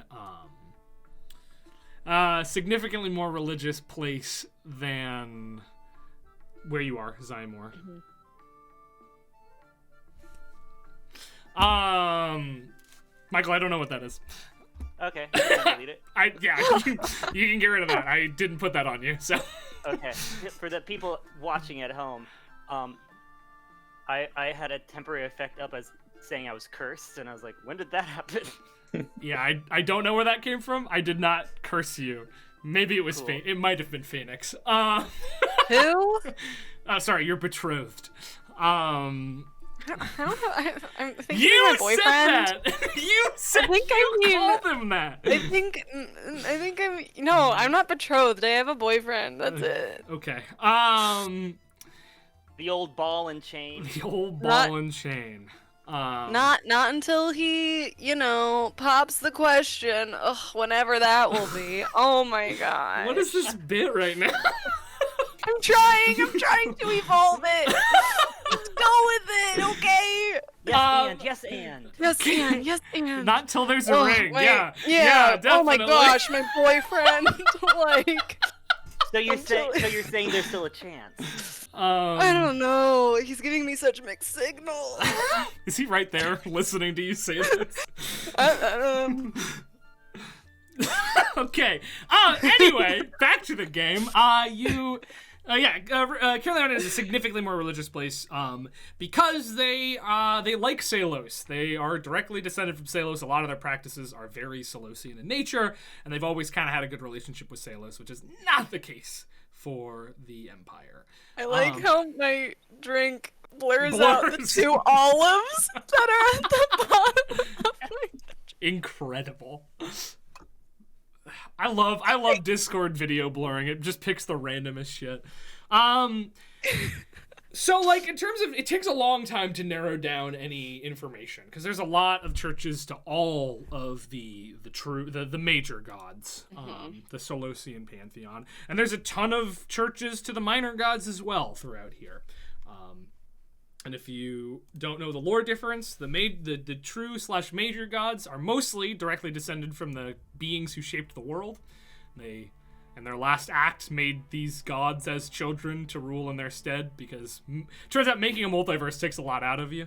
And the minor gods achieved godhood during the Age of the Gods, before that was no longer possible. While that was still possible before something happened and the gods disappeared, and also you can't become a god anymore, except for, like, Vecna did that, but it fucked the world pretty bad. So you do, after like 2 or 3 hours, stumble across something that catches your eye. You find that in 3 hours, I'm in heaven.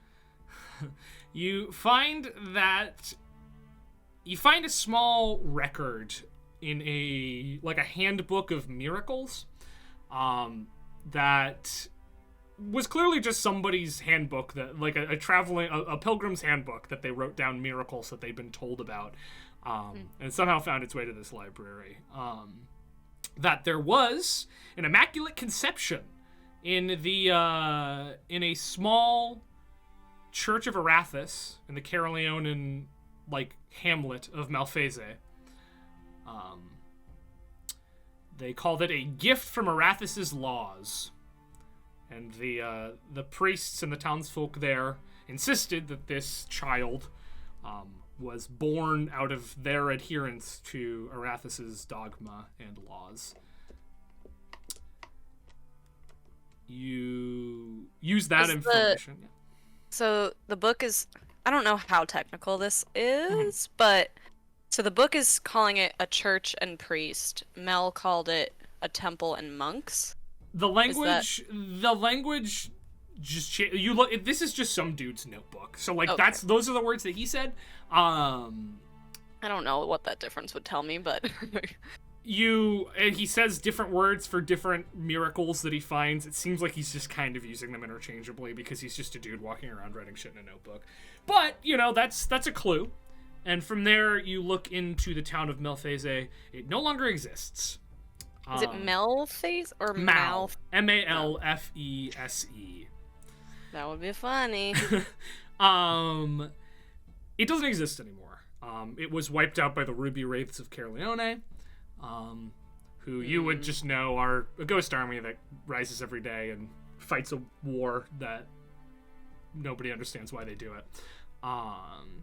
But before that, you do look into the history of it a little bit. Sorry, what's the ghost army called? The Ruby Wraiths, or what they're colloquially known as.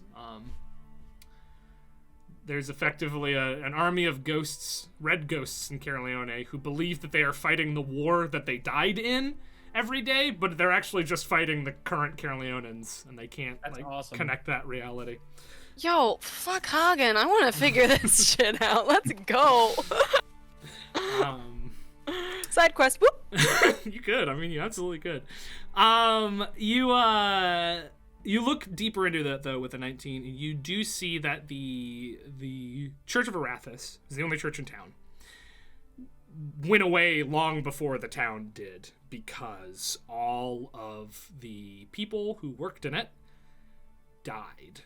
They all drowned, like, mysteriously. Like, when they were found, they had all clearly drowned, but there was no water for them to have drowned in. And the church shut down not long after that. That was... The miracle was about 19 years ago. And then as you look back, Malphese existed up until 2 years ago, but the Church of Arathis went away like 5 years ago, probably.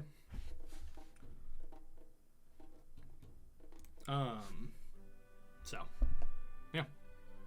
that is what you learn. You sort of connect some dots there, and you feel like you have a pretty solid lead. Sean D, you got a flaccid 20 looking for the connection of dragons and sunrises.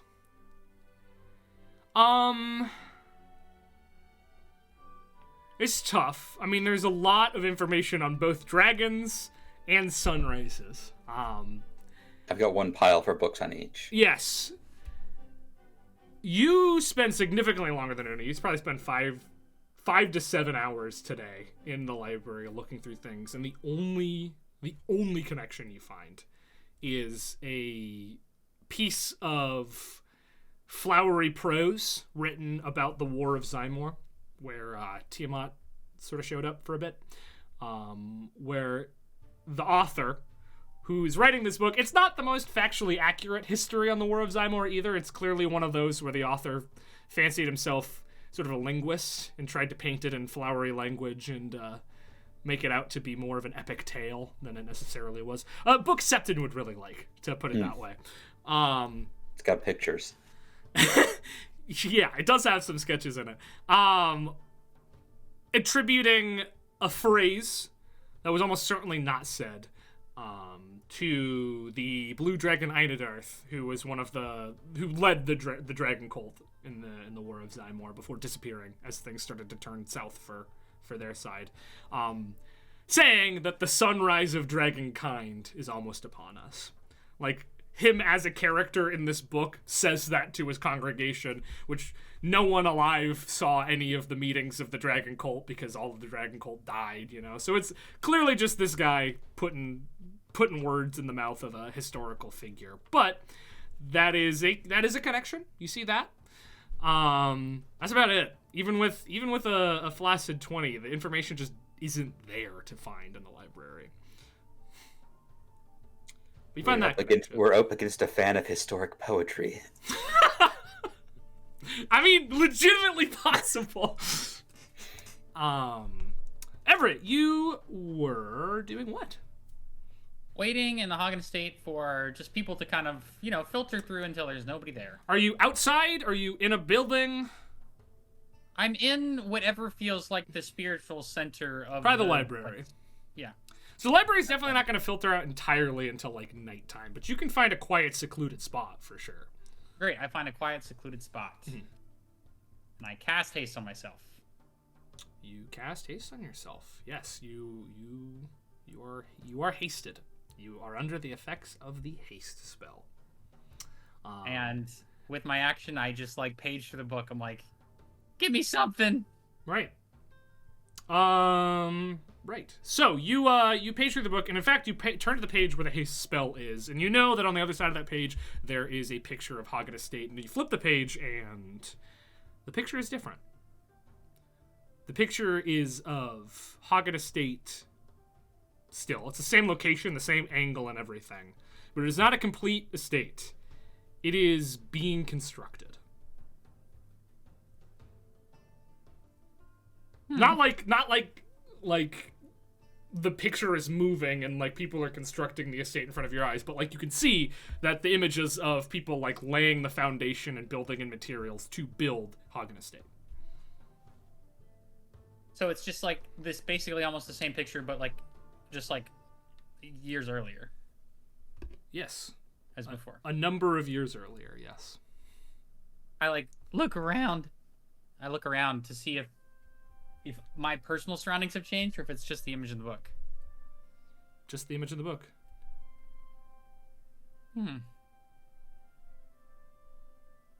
I'm gonna... Oh, boy. Can I... Let me make a... I guess, investigation check on the image to see if I can learn anything about it with my mind? Is that possible? I don't know. Is that crazy? Yeah, totally. You can do that. 23. 23. I mean, yeah, you studied this place extensively when you got back, and you know that... You know when this would be, actually. You know that Hagen Estate was built Yeah. Hagen Estate was built on this spot right before, like directly before the age of the Blade, I think? Let me just double check this. Again, more lore I didn't think we'd get to today. I apologize. That's okay. And there's so much of it. All I do is write lore and more and more and more lore, and then I can't remember the lore, and you know how it goes. Yeah, I know how it goes. I got a lot of lore. There's a wiki. I made a wiki. Awesome. Yeah, there's a lot of lore on the wiki if you're interested. Yes, it was built here 15 years before the Age of Unity began. So at the very tail end of the Age of the Blade. Amethet Hagen built this place. Cool. Great. Based on my knowledge of the estate and its rooms, I imagine there's been amendments and extensions and additions. Well, when they basically, it got built by Amethet Hagen, and then it fell into ruin. And then it was like a pretty famous ruin in the area for a really long time. And then Casimir Orion bought it and refurbished the whole thing into what it is today. The only thing that existed before was this main library building, and it didn't really even look like this. Is there something specific in the image?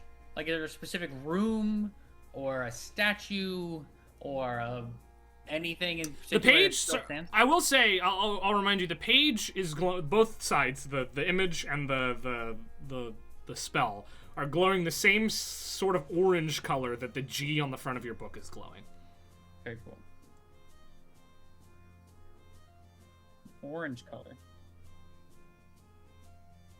Okay. So the G is glowing, the spell is glowing, and this now past image is glowing. Yeah, I mean, I still have the effects of haste for what? Like another 30 seconds or something? Yeah. At this point. Yeah, I'm going to...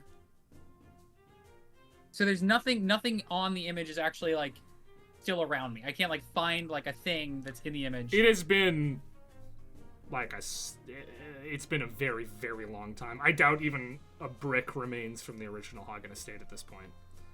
God damn. A lot of time has passed since this image. What do you want from me? I take the book and I'm gonna put it on one of the. I'm gonna look for the oldest shelf I can find. I'm gonna put it on the shelf. I'm gonna look at it. You put it on the shelf and you look at it, and I mean, you could see the G on the front glowing through the book in front of it a little bit. It's glowing. It is glowing. Since you cast haste on yourself, the G has been glowing a lot brighter than it normally does. And none of the other letters are glowing, just the G. Just the G. All right. Yeah, I'm gonna pick the book back up off, judging that it's not doing anything. And I don't have any other time spells, I don't think. At this point, haste probably wears off a little bit, and you see as the picture reverts back to modern Hagen. Not modern Hagen, sorry. Not at all modern Hagen. The original Hagen, but completed. Okay, so time is happening all around us. and you want me to figure out the connection between... What do you want? Are you a you? Are you a thing? And Everett's gonna go get the candy and bring it to Averith. Cool. Una, just about the time when you're figuring all this stuff out, you hear a voice. Says, Una, and you look up and you see Elitha. Oh, hi. I apologize for interrupting your studies. You're fine. I just have a few. There are a few. Do you know where Tether is?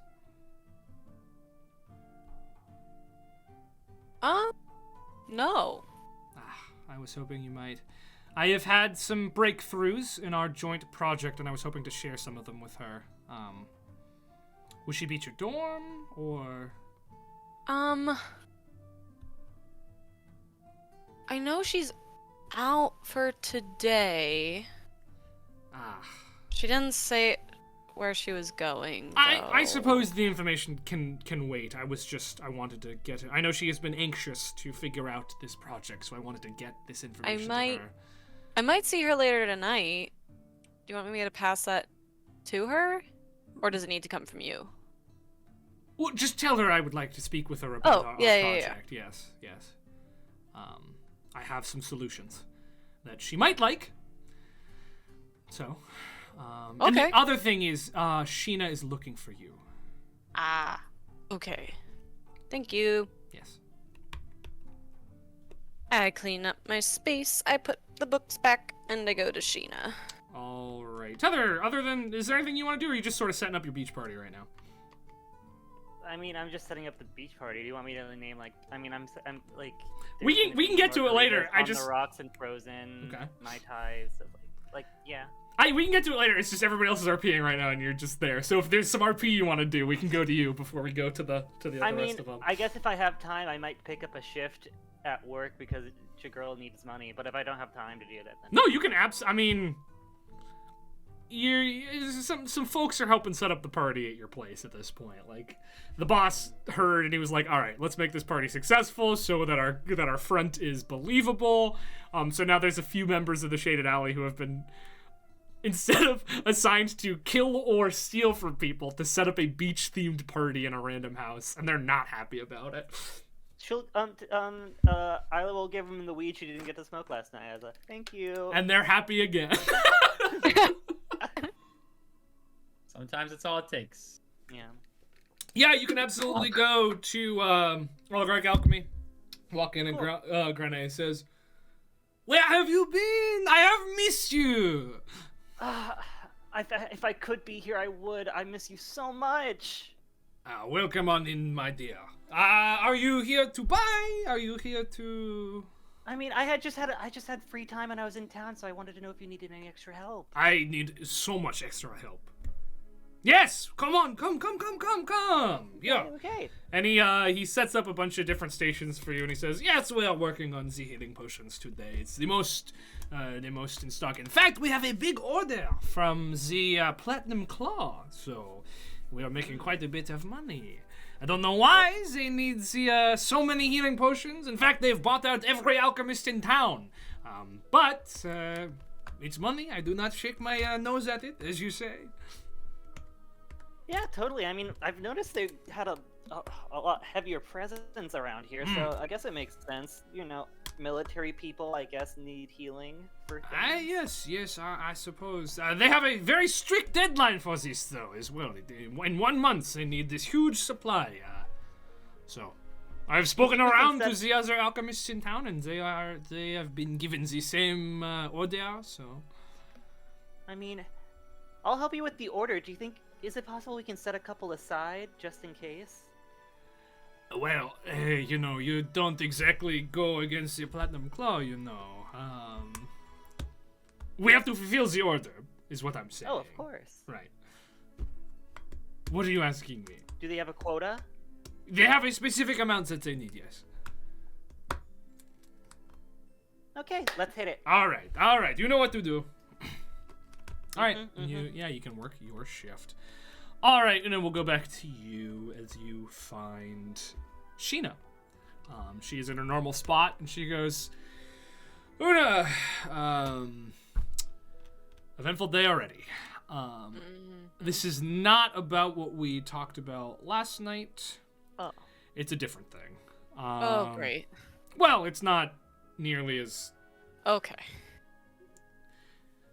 Somebody's looking for you. Yay? Somebody has been in Kelshar for the past few months looking for you. And the headmaster wasn't too keen on letting him see you, at least not right away, not right where you were coming back to school. But he says it's the first week is over. He wants to give you the option whether or not to meet this individual. He is apparently called Dr. Zeltas Enethor. He has been writing, specifically asking to meet the Ghostwise child every day he's been in Kelshar. Apparently he's a pretty old elf. He's not very mobile, so we'd have to go meet him. I would accompany you if you wanted to do Doctor this. who? Dr. Yes, Zeltas Enethor. He says he used to work for the Solano workshop. I don't know if you know him. He's not referring to you by name, but he knows that there is a Ghostwise halfling here, and he is desperately seeking you out. Great. That name does ring a bell for you. Oh. Wait. In your summer notes. When you did some research, you have seen that name before. No, my notes. Where'd they go?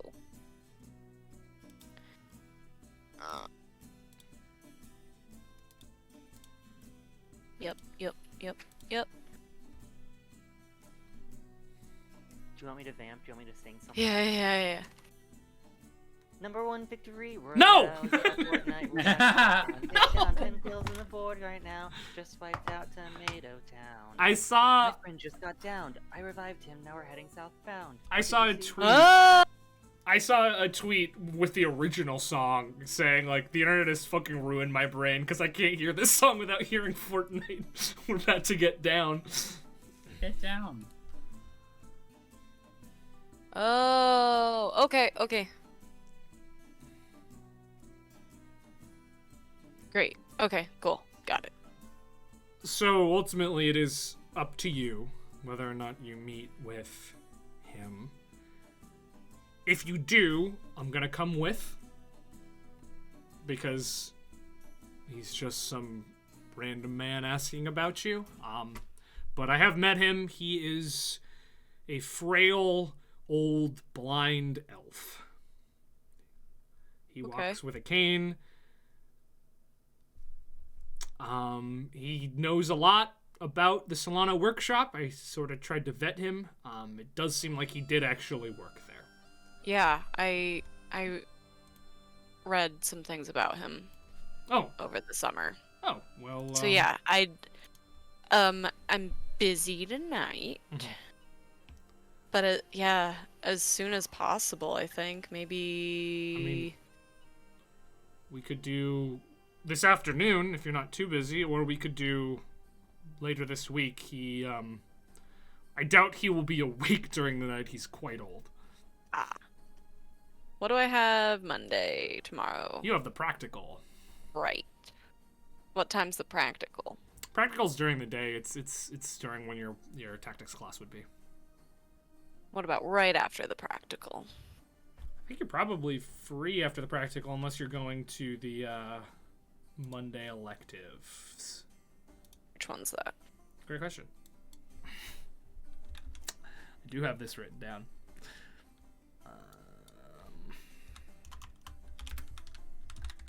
My friend just got downed. I revived him. Now we're heading southbound. Now we're in the Pleasant Park Street. Look at the You're map dead of to the me. mark sheet. You're dead to me. I'm just filling up silences.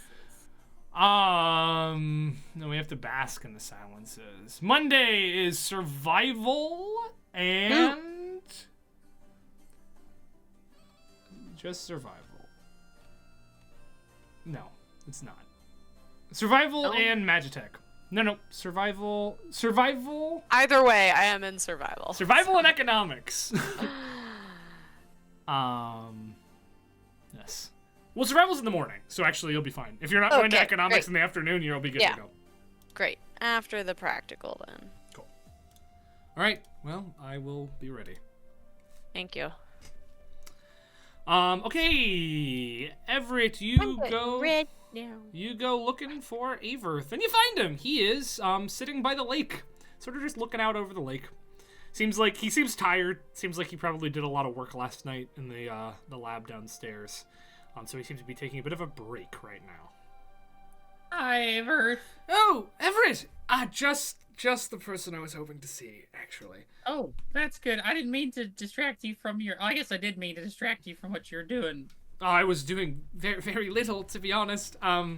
I did mean to find you today, though, because after our conversation a few days ago, I reached out to someone who might be able to empathize with you a bit, and might be able, probably not to answer questions about who you were, but could help you with the question of who you are, if that makes sense.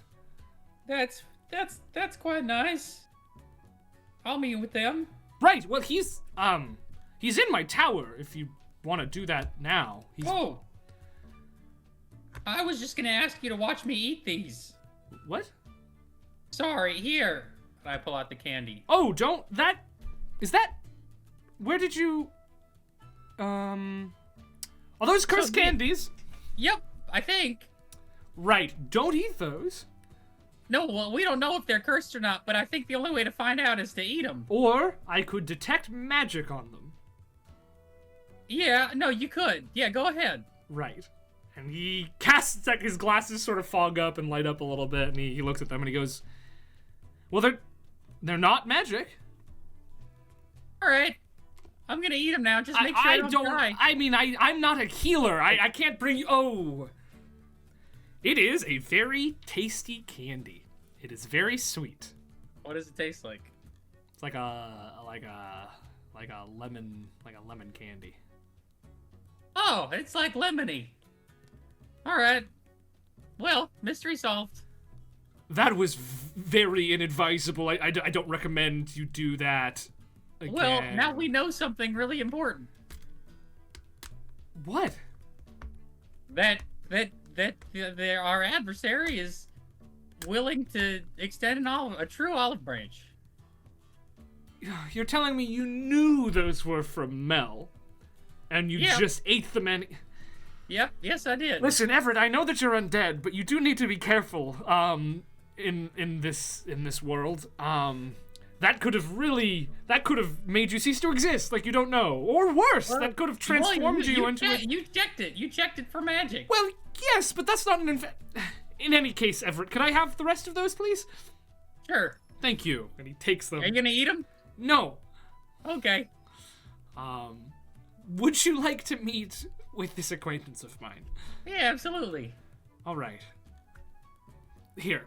And he holds his hand out. I take it. And you feel as though your body is like getting stretched and pulled and then put back in place. And you find yourself standing in front of sort of a ramshackle tower. Felt that was easier than... Tower? It's the one I'm using right now. Looks nice. Not really. Oh, I guess I don't really know what nice is. Well, someday maybe you kids will see my real tower. I've put a lot of work into that one, but this one was sort of a stopgap that I was only supposed to be at for a couple of months, but then I got involved, and here we are. So, why do wizards have towers? I mean, I guess I should know this, but I don't. Well, it's a place that's all your own. Why specifically a tower? Yeah, why'd they build wide? Why'd they build tall? Some build wide. Some build fortresses. Some build keeps. But I do think there's something almost romantic about the image of a soul wizard's tower standing out alone. It's a solitary thing, and you'll find that many wizards are very solitary creatures. Oh well, I don't think I needed help finding that, but yeah. Well, I think it's a shame, to be honest. There's so much to be learned from each other, but so many wizards are so secretive and jealous about their own creations and whatnot. It's just part of the culture, unfortunately. It's always been that way. Well, let's meet this fella. Yes. He leads you up into the tower, which looks a lot nicer on the inside. Takes you up several flights of stairs before reaching a door, and he says, "Now, this individual is a very important, very powerful man. He is... You're aware of the organization that I find myself lucky enough to be a member of, yes?" Yes, the extant sortilegium. Yes, he is the closest thing we have to a leader. Oh, jeez Louise, and he's here? Yes, well, him and I are friends. We've worked together in the past. I mean, we're in the same organization, and his research into artificial souls is quite interesting to me. So there's a lot to learn from him. He is the carrier of the world card. He is also a lich. He is, like you, undead. So I thought that perhaps he could answer any questions you have about why you are the way you are, and things that I certainly just don't know the answers to. He has first-hand experience, and I thought it would be a good connection to make. He's very he is a very gentle and calm man, not prone to anger or judgment, but he is also a very important and powerful man, so do be on your best behavior. I'll try. Is he old? You wouldn't be able to tell, but he has been around since before this country existed, so. That makes two of us. Right, All right. I always forget how old I am. I must be quite young in comparison to you. I feel odd giving you advice considering you've been around for so long, but Well, I was sort of just kept in a tree for quite a bit of time, so right.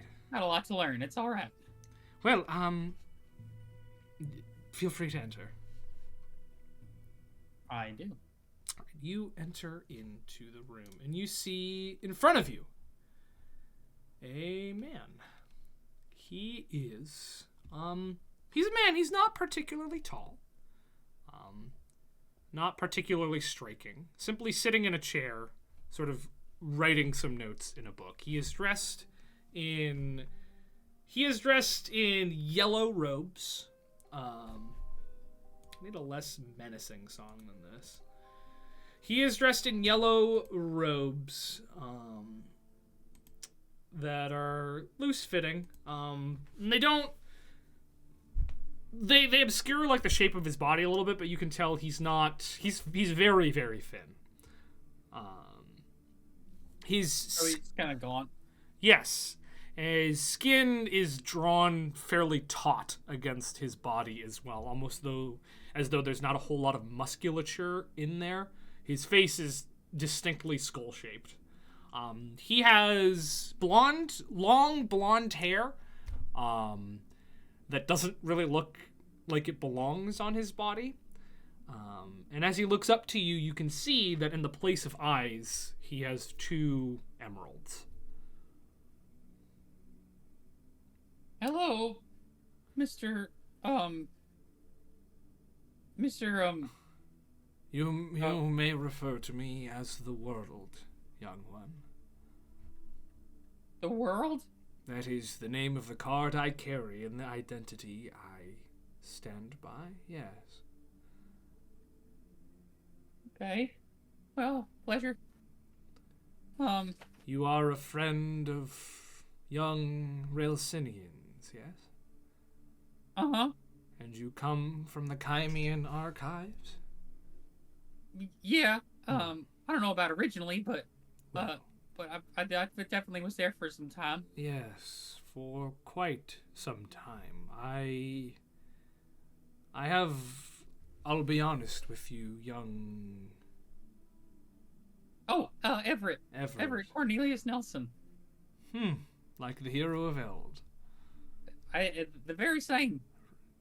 Interesting. I'll be honest, young Everett, I have had a vested interest in you since Riddlesinian told me about you. You see, you're somewhat of an oddity, even amongst us who live beyond death. Oh, really? Yeah. I mean, I knew a lot of folks like me back in the archives. Well, not quite like you. Oh. You noticed, I'm sure, that over time your undead friends lost their luster, began to fade, becoming either forgetful or feral echoes of themselves, or disappearing entirely. Yeah, I missed them, mostly. Yes. Did you Well, ever... some of them I didn't, but... Did you ever stop to wonder why this did not happen to you? Despite being there for longer than any of them. I guess I just, you know, well, I was off on my adventures the whole time, so I didn't really think about it. Well, there's a reason. Do you know it? I do not. And that is what makes you so interesting, Everett Cornelius Nelson. Do you know what a soul is? Like in like a real sense, or like in like a woo-woo kind of sense? In a real sense. Nope. Well, I would love to enlighten you. Please stop me if this bores you, but I do think you'll find it interesting. Hit me. Every living thing, from beasts to humanoids to devils to demons to dragons and even the gods themselves, all living things in this reality are sustained by something colloquially called a soul. Souls are a mysterious thing, even to me, who is probably the foremost expert on their function. But what I do know is that they are a combination of two things: intelligence and energy. This energy, dubbed by some as positive energy, though I do think that is somewhat of a misnomer, is what allows a creature to live regardless of what it is. It is what powers them. It could be likened to a life force, for example. This life force allows living things to continue to exist, and those living things' intelligence or personality or consciousness or whatever you would like to call it is what drives them. And this is true for all things, even things you wouldn't expect. Demons, devils, aberrations, all of the above, which is why I shy away from the positive energy title. It is not true for us, for undead. Undead were not created by the world shapers, like most creatures, or by the gods, like the dwarves or the Modrons. Undeath was something entirely unplanned by the entities that formed our multiverse. A certain demon became curious about the function of a soul and decided to do some experimentation, attempting to replace this life force with sheer arcane power. Thus arose the undead. We are not made of a combination of life force and intelligence, but instead are simply intelligence sustained by arcane power. We do not fit into the cycle of life planned by those who planned this universe, and as such our existence is not sustainable. All undead must seek ways to sustain their existence in a way that living beings do not. Lesser undead, often called unintelligent undead, do not seek this out, as they need very little energy to sustain themselves and do not possess the thoughts or willpower to have such a lofty goal, more or less. Like a zombie, or yes, or like a skeleton. or something. Yes, they are closer, in fact, to constructs, artificial intelligence and artificial life force combined, though they use more biological building blocks. But greater undead, each must find their own way of doing this. Vampires consume the blood and flesh of living things, sapping the very life force from them. Deathlocks gain arcane power from a greater entity that sustains them, and liches, such as myself, consume the very souls of living things, though I myself have developed a bit of an artificial soul that I use to sustain myself. I found the practice not to my liking. Because of this, the life of an undead creature is the constant search for a way to continue to exist. And ghosts, like yourselves, can find themselves on many, many tiers of the undead scale, from simple echoes of former selves to fully autonomous creatures. The ghosts of the Chimean archives, most of them, feed passively off the innate arcane energy of the location to exist as fully functioning beings. I'm sure you're aware of the power of the Chimean archives. That sustains those who live in undeath there. But over time, that simple sustaining cannot keep them as they were, and one by one they succumb into feral, forgetful, or non-existent echoes of themselves. The Ruby Wraiths of Caerleone are another side of the coin, an intelligent, undying, and disciplined army that fights with new strategy each and every day, and yet believe themselves to still be fighting in the war they all perished during, unable to see the world for what it is. Their source of life is unknown, but its limits are quite clear. You are an exception. You have been in the archives for longer than any other entity I have encountered, and yet you seem to have your full faculty about you. You are undoubtedly undead, but your source of life is unclear, yet stronger than any I have heretofore encountered. And so, Everett Cornelius Nelson, you are a mystery to me. Wow. And you seem like you really know what's what. Well, I have lived a long time, and I have learned much. Okay. So, I guess what I have to do is figure out what keeps me going, and then not let it go away, I guess. Yes. And seeing as you have lived as long as you have without knowing that, I doubt you're in any risk of it running out, but it is something. Know that it exists somewhere. I hold the book inside my jacket, but I think about showing him, and then I'm a little worried about it. Do you have any ideas of where it might have come from?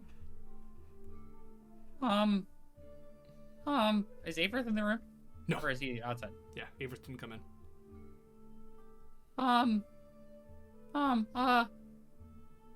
No, I mean, I've thought about it, but I guess I don't know for sure. Well, you don't need to find it if you don't want to, but Averth said you were curious about your condition and somewhat distraught. So, I thought Where would I look? Tell you what I know. Well, it's an individual thing. Where do you find yourself either drawing power from or drawing meaning from?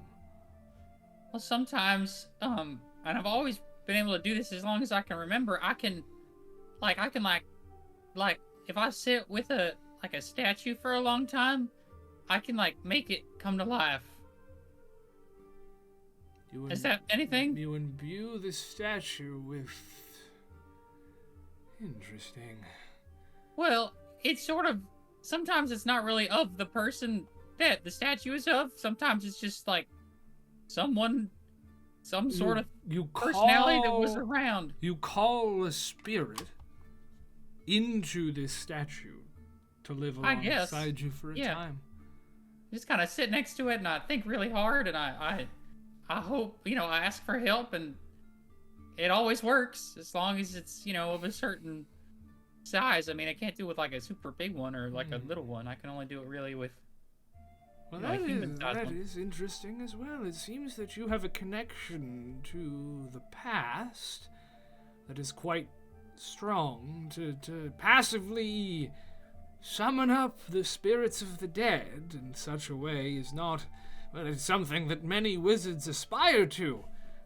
work for years, for decades even. But if this is something you've always been able to do, then you have an innate connection to either, and this might sound a little frightening, but it's alright, to either the past or to necromancy. I don't think it's that. Well, you are a creation of necromancy, my friend. Oh, maybe I am. Necromancy gets quite a difficult reputation because of those who have used it for ill, and well, most people don't like to see the bodies of their loved ones prancing around, but there is much good in necromancy as well.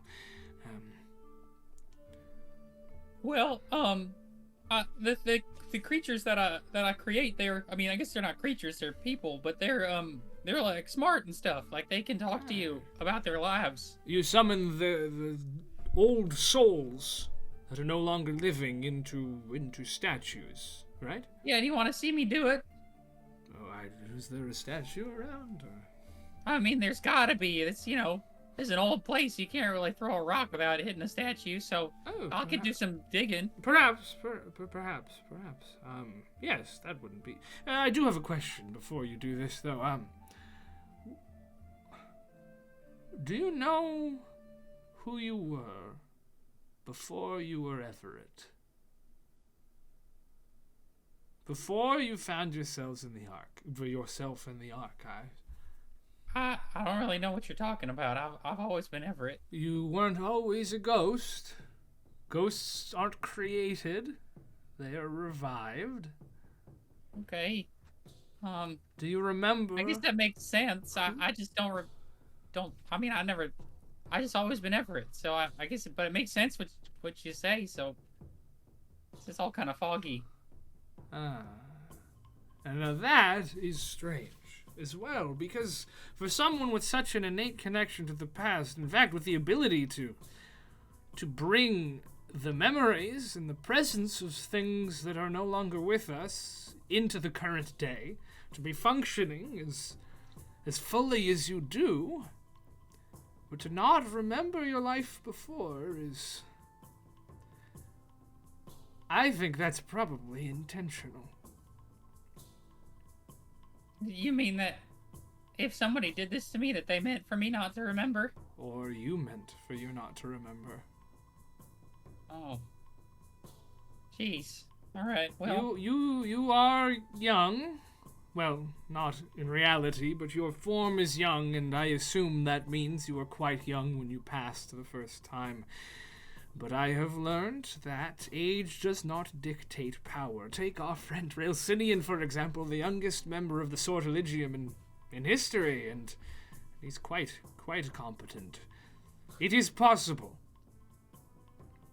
I will not say likely, I will not say unlikely, but I will say it is a possibility that you, before you were you, were a very, very powerful necromancer who made a plan for your death,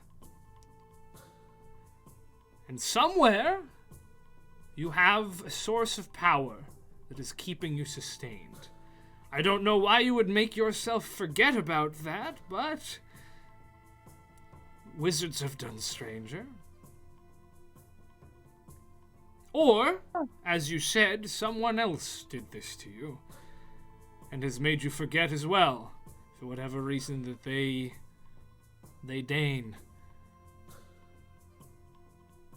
Okay. Well, that's kind of scary to think about. But definitely insightful. Yeah, I guess I don't know. And I'll have to find out. But you want to see me do my thing? I suppose, yes, why not? It's gonna take a while. Maybe it's too long, but... How long? Well, it takes me 8 hours. Oh, I'm afraid I probably can't stay quite that long. I have a lot of business to attend to. Okay. I apologize, young Everett. Oh, that's okay. That's okay. It's a lot of time, and you're pretty important. So I'm quite busy. There's a lot to deal with in this world. A lot of people who need my advice. But I am honored to have met you and to have told you what I know. not for nothing. Have you ever seen the symbol of a dragon with a sunrise coming up? A dragon claw with a sunrise?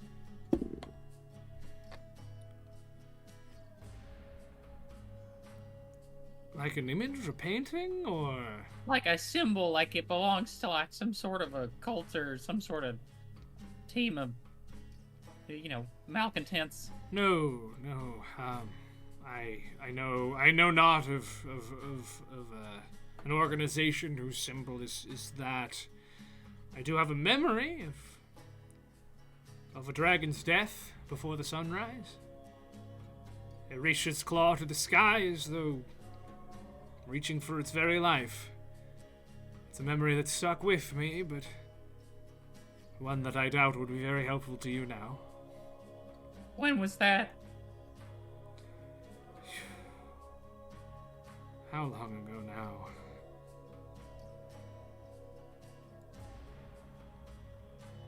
400-500 years, maybe. A memory of a dragon reaching towards the sunlight. 500 years ago. Alright, well, if you see that symbol... A long dead dragon, I'll add. Well, if you see that symbol, you know where to find us. I suppose I do. Is there something I should know as a member of the Exosortologium? I mean, it might be, small peanuts for somebody like you, but there's a couple of, really nasty folks that we've been dealing with, and they've taken up with somebody who bears that symbol, and, if they've taken up with that person, I mean, that does kind of make me a little nervous, because they're probably quite a bit more powerful than this group. Well, you are meant to be the heroes of tomorrow, are you not? Yeah, I think I'll leave this one to you. Oh, I'm not trying to get you to help us, just if you see anything. No, I have faith in your abilities. This seems like something you could handle, but if I see anything, I'll make sure to let Averth know so he can pass it along. Thanks. Well, fare thee well, Everett Cornelius Nelson. And you too, World. Sort of just nods to you. And the light sort of glints off his emerald eyes. Literal emerald eyes. And he returns to what he was writing. And I'll leave the room. Averth is standing outside. You can tell he was pacing, but when you come out he stops and he goes, "Well, helpful?" Yeah, a little bit. He's an intimidating sort of individual, I understand. Yeah, no, absolutely. No, I felt that. Yeah. I felt that pretty hard. He's quite stoic and, Seems like a pretty smart guy, though. I would say the smartest. Yep. Lots to think about. Right, well, I can take us back to campus if you're ready to go. Yeah, is there like a statue at the Hagen Estate? Not that I know of. All right. I think I need to find a statue. All right. Well, I mean, there's statues in town. You could go to a museum. There might be some ruined statues in this very tower. I don't know. I don't deal with the downstairs part. I just come up here, Maybe I'll just do that, because I'm a little worried that if I do it in the museum, they'll be a little unhappy with me. Oh, what are you doing to the statue? Oh, I'm gonna just... sometimes, if I sit with one for long enough, then it'll come to life and be my pal for a few days. And I figured if I did that, I might learn a little bit more about myself, because I haven't done it in a while. Right, well, that's intriguing.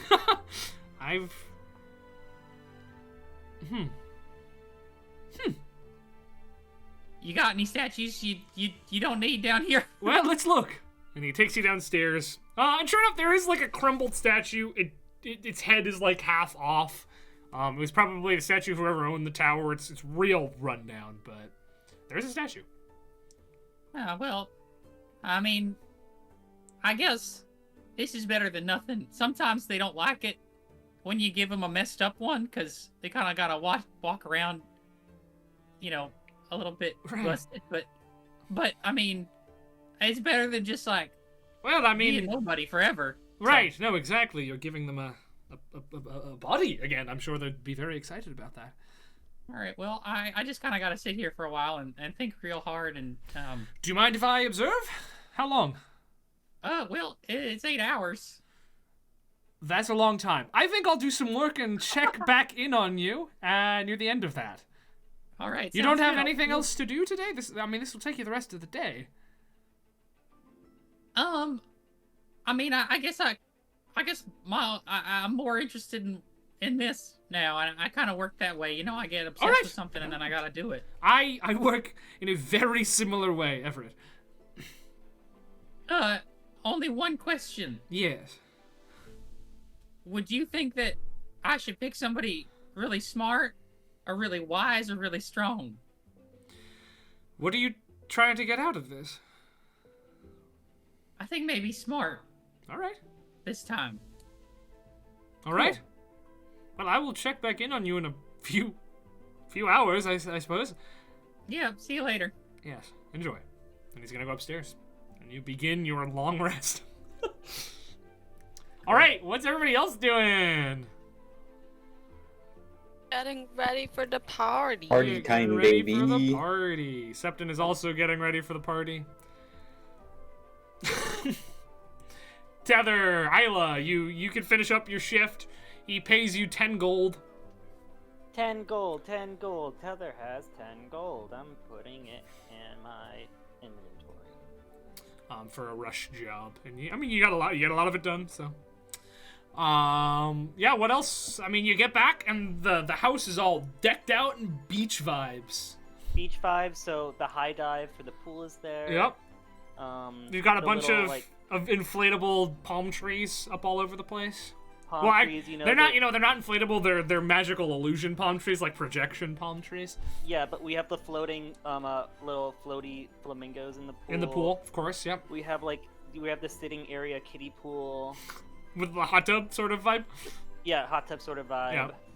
Yeah. Honestly, if someone has create bonfire, we can get a hot tub going. I think you can have had a magical hot tub anyway. Like, I think that's probably part of the house. If you're giving that comes with the pool, you know? Yeah. I own a hot tub then. God, I want to, like, real talk, I want to be in a hot tub right now, actually. That sounds fucking amazing. Hot tub stream. Yeah, can we become hot tub streamers, you guys? Can we play D&D in a hot tub? That's our niche. That's our niche! That's how we make it big. That's how we make it very big. Water slide. Cool, yeah, you can set one of those up for sure. So is most of the party outside? In the back? No. There's gonna be enough people for inside and outside. Cool. Don't worry. It's not gonna be like, oh, everyone's in the inside and then like 2 people are outside. You know, don't worry about that. Right. How many people are invited? Is this like a rager or is it just your pals? This is a rager. Oh, okay. So it's okay. Cool. So it's like the youth of Kelshar are invited. Yeah. Anyone who's anyone. A bunch of Felfrit students are gonna be coming. All the kids at Kelshar. Totally. Okay. I've had my friends vet everyone. You know what I mean? It's not like total assholes are invited. No, totally. Yeah. Though I will say, as you go around town, there's a lot of talk about the party tonight. You get the sense that some people who aren't invited are probably going to show up. No, that's totally fine. Totally fine. I'm a very giving host. I can help pick up the catering. Greg is helping with that. You can swing by. Yeah. What we have, and these. In fact, I feel like Septon is probably helping you with that because Septon's definitely working today. So. Thank God. Thank goodness. Thank the gods. Drinks. We have options on the rocks and What's the word? Off the rocks. No, it's like not. It's not. I don't want to call them slushies. Like blended. Blended, yeah. On the rocks and blended of like margaritas, mai tais, I don't know if Mai Tais exists in this universe. I just invented You Mai make Tai. what are they called? What are they called in Assyria then? I was about to say the SS because I was going to say the Sprig Special, but The I don't want Sprig to. Special. Sprig Special. Because yes, it's mint. It's very herby. Right. Pina colada, obviously. I feel like pina coladas and falling down and running down in the rain. That's the lyric. You're doing great, Blake. What else is there? I'll be prepared to do my sand everywhere. You got vetoed on the sand. I thought we ended up with yes on the sand. Oh, you got vetoed on real sand. Okay. Yeah, no, my illusionary sand. Yes, we did vote yes on that. Yeah, torches. Torchics. What else? The musicians, are the musicians there? Yeah, the musicians are there. It's a bunch of halflings with steel drums. I don't know. They're warming up else? in the back. The musicians are set up out back though, like outside. Out back, yeah, and we have something playing because we established we have Magitech speakers. Yeah, sure, whatever. Music is also playing inside. Don't worry, there is a dance floor, cleared space. I think that's it. Cool. All right. Yeah, you are all set up as the event approaches. I guess there's like party games inside places for people if they want to just like occupy themselves. Sweet. Upstairs is off limits. Did you put like a little like velvet rope across the stairs? Yes, with a sign saying, "Please don't be an asshole." Smiley face. That sounds like Isla. Cool. Yeah. I mean, you return home and it is all set up, and the gang who was setting it up is just smoking on your back porch right now. Awesome. Getting the party started early. Yeah, I mean, people are starting to arrive at this point, as it is now really? late afternoon. Like the early comers are showing up. Like what time? Well, what time does the party start? 8. 6:30. Some people are showing up. I mean, okay. They're lucky we got ready early. I'm a welcoming host. Yeah, you don't recognize any of the 6:30 arrivals, but they sure are here. Or are the guys who help setups hanging out? If people arrive, they kind of make themselves scarce because they are not teenagers. They are adult hardened criminals, members of a criminal syndicate. So they get out of there. Okay, if Dima's there, I'm gonna thieves can't and I think my thieves can't when not using my fireflies is braiding hair with a message, I guess. Okay, sure. And she's, I don't know. Yeah, no, I like it. That's fun. That's neat. I like it. Yeah, and then she's just gonna say, "Keep an eye on these randos." And she just winks at you. Goes down and starts playing the host. And I start playing the host, bartender. Yeah. Sweet. All right, what time are Una and Shandi heading over? Septon is in town already, so it's just the two of you, and Everett disappeared halfway through the day. So It starts at 8. starts at 8. 8 o'clock. We are there at 8. At 8. Yep, of course you two are. I think a little bit before 8, most of the other crew shows up. Daphne, Yannick, Venna, Septon. Riven does come, and he's dressed real nice. He's got a bow tie on and everything. His hair's combed bow tie back. on and everyone's in bathing suits. Yep. Okay, I'm happy for him. He wanted to dress up, and he didn't get a chance to yesterday, so he Go to did. homecoming. Arlith is there, looking rough. Clearly he was pretty hungover this morning. But he's dressed. He's there. He's got summery clothes on. Yeah, I'll show up. like a Tony Bahama. Yeah. Shandi's got the whale actually, wagon visor. His chest is not showing. Mm. Yeah. His chest and in fact his lower neck aren't showing, as they never are. Mm-hmm. Cool. Yeah, Maeve actually comes to you and Una and Shandi and says, "So we could head over together. Did you want to invite anybody else, or?" I talked to most of my folks aren't here right now. The only one I could get a hold of was Karek, and he said no. So. Well, I don't think there's anybody else here to invite. Cynthia is out of town. I think Dagar's at work. Renia, I can't find. And Elias is hanging out with that girl from Felfred, whose name is Eleanor? Ellie. Ellie, yes. Okay. I mean, unless we wanted to invite Elitha, I don't suppose. Does she party? Probably not. No. Oh, okay. Well, I mean, could invite Colrell, to be fair. If you've seen them, but I feel like Colrell parties for sure. Oh yeah. And I also think the Admiral parties too. That's just what we've been calling her.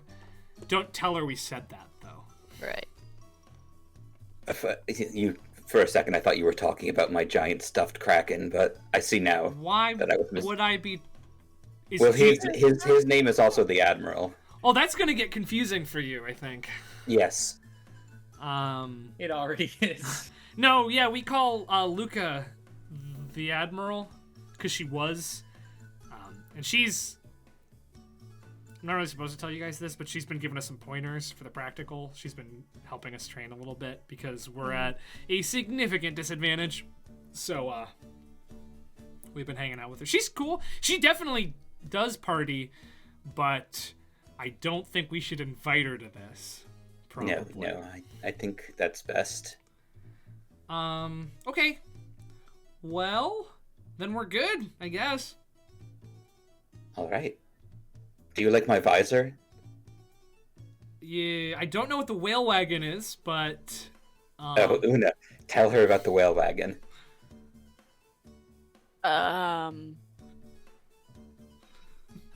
There's this wagon in my hometown where the tourists go.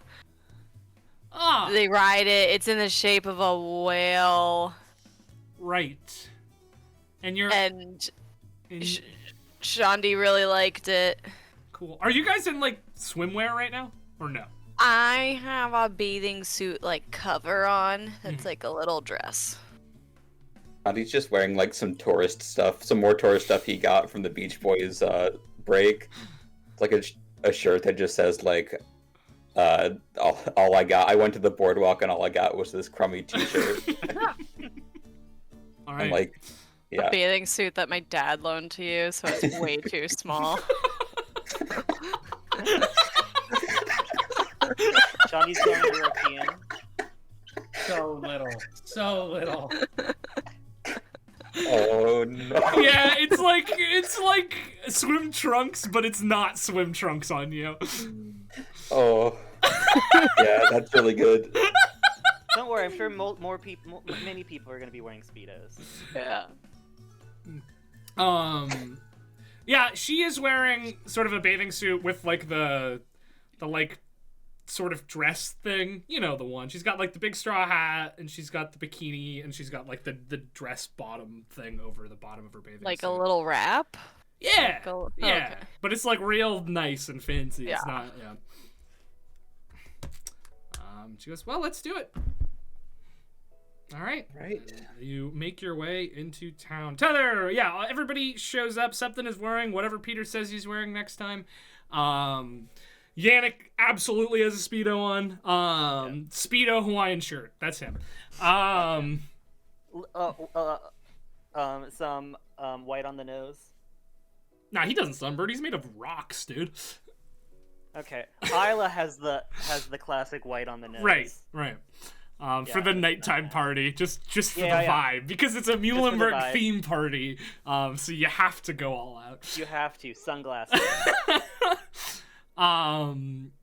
Yeah, Vena's got a really like designer swimsuit on. Daphne's got a nice swimsuit on.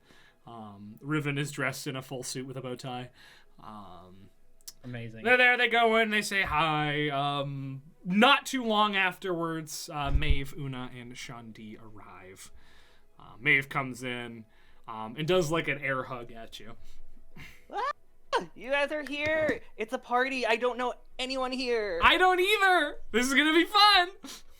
My dad let us waste some money, so the pool is 92 degrees. I'm getting in the pool right now. Goodbye! And Maeve runs out to the back. She actually grabs Daphne and Vanna and pulls them both out to the back. Drinking? Are we drinking? Does anyone want anything? You guys get to cut the line. What do you have?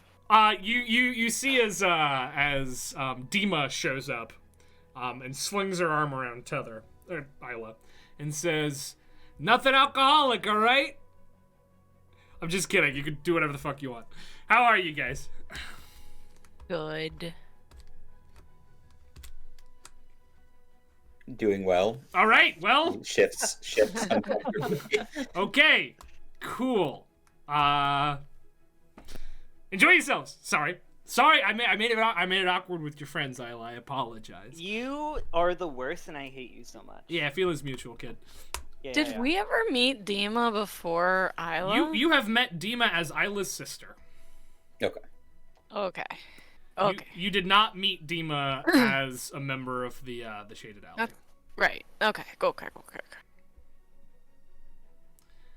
All right. Are there... Have fun, and if you want to have some more fun, you can find me. Yeah. What does that gesture mean? Just if you want to have extra fun, just say the password at the red line leading upstairs. It's coconut crab. Dima will get you up there. Got it. It's a little extra fun. Do any of the drinks have little umbrellas in them? All of them do. Yeah, without a shadow of a doubt, dude. Of course they do. Shanti's just gonna look for like the most extravagant, fancy-looking one. Like if there's one with like Margaritaville. Oh, yeah. You want the most extravagant drink? It's called the Rainbow, and it's all the blender. It's like each of the blender one, but they all like stack basically. So it's like 5 different colors because it's like 5 different drinks. I say we taste the rainbow. It looks quite good. It's a great slogan. Did you make that up? Mm-hmm. Oh my god, I'm gonna like write it down on the station. Cool. Okay, I'll make all 3 of us rainbows. All right. You make all 3 of you make a bunch of rainbows. I assume the alcohol content here is quite high. Well, each individual one is quite high, and they all have different alcohols in it. Mm-hmm. And this is the mix fuck. of all of them. All right, yeah, you're all standing there. Septon will take one too because he's here. Cheers it up. Cheers. Take a sip, and you hear outside. Oh, go for it. No, she's just gonna say, and you guys have to be quick about it because this is my 3rd. Jesus. You begin sipping, and you hear outside the band Jiminy Tuffet and the Coral Weaver Band Jiminy Tuffet playing their steel drums. They're singing their classic song, Goblin Burger and a Pair of Dice. Yeah. Oh yeah.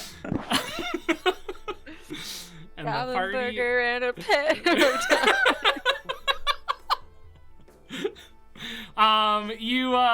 You're partying it up. You were drinking. We'll come back to you, but we cut to Everett we smash cut to Everett quietly meditating next to a ruined statue, and then we smash cut back to the party.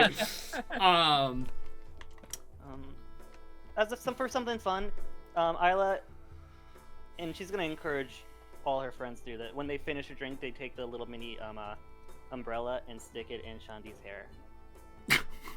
Oh. So Shanti's just got a bunch of umbrellas in his hair.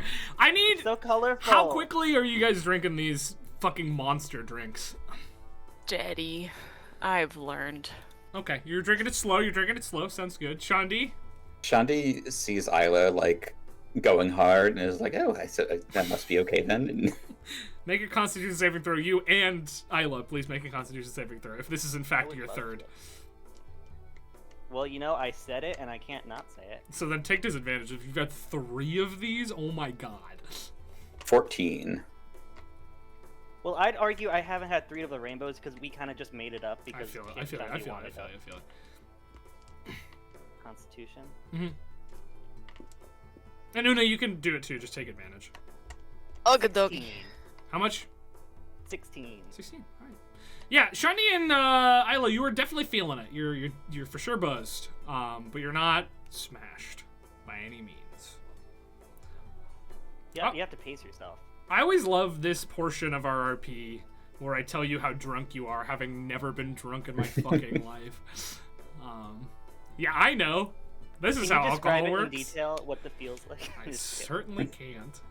Oh no, I've been drunk one time in my life, but I am too young to remember what that felt like because it was my grandfather accidentally fed us white wine because he thought it was white grape juice. That's good. And I drank so much of it. Passed out. What shitty white wine were you drinking that you liked it? How much white grape juice is in the house that you What's thought... what's the one that literally tastes like apple juice, like Moscato? I don't know. Well, because my parents, they had it not. It wasn't in like a bottle. It was in like one of those plastic pitchers that you put like you put juice Like in you put as juice well. in. Right. So that's why my grandpa thought it was white grape juice. And then I drank it. And I was like, this tastes weird. But he had been watching us for a whole day, and we were like 4 and 6, so he was like, shut up and drink your juice, kid. And then I had several sippy cups full of wine and fucking passed out. That's phenomenal. Yeah, and I haven't had wine since, so. Wow. What'd you get on your con save there, Una, with advantage? Like 11. With advantage? Yeah. Oof. You're very small. This is a very big Yeah, drink. and it's a real-sized person drink. Yeah, you are pacing yourself, but it is beginning to hit you. Mm-hmm. Absolutely. Yeah, you go into the party. You see hanging out next to Yannick, who is like chatting up some girls who you don't recognize. There is a very small gnome, small for a gnome, dressed in a suit and a bow tie. Isla, you recognize this as Riven. Una and Shandi, you do not recognize this individual, but he is looking around sort of out of place. Riven! Oh. Riven! Oh, hello. Riven, guys, this is Riven. He is so great and so fun. Riven? It is good. Who are you?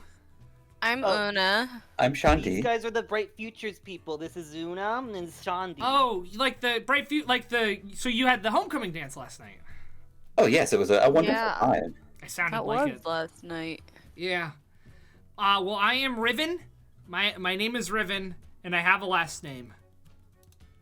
Oh, what? No, Congratulations. Same. 1 fucking second. Who can find it? Who can find it faster? Who can I find got it it. faster? I got it. My name is Riven Toves. And it is a pleasure to meet you. I am a student at the Felfrit, specializing in Magitech. He can fix anything. Anything. I can fix a lot of things, for sure, yeah. Like, honestly, smash that window. He'll fix it. Oh, you shouldn't do that, probably. I could. Okay, later. Right. Wouldn't your... You could? You could? Wouldn't your dad be mad if you broke stuff? I mean... Well, if you fix it, you won't know. Well, it'll be loud and dangerous, I think. Okay, we'll do it later. Okay, sure, yeah, right, totally. I don't care. We can totally do that. He's so cool, guys. What do you guys do?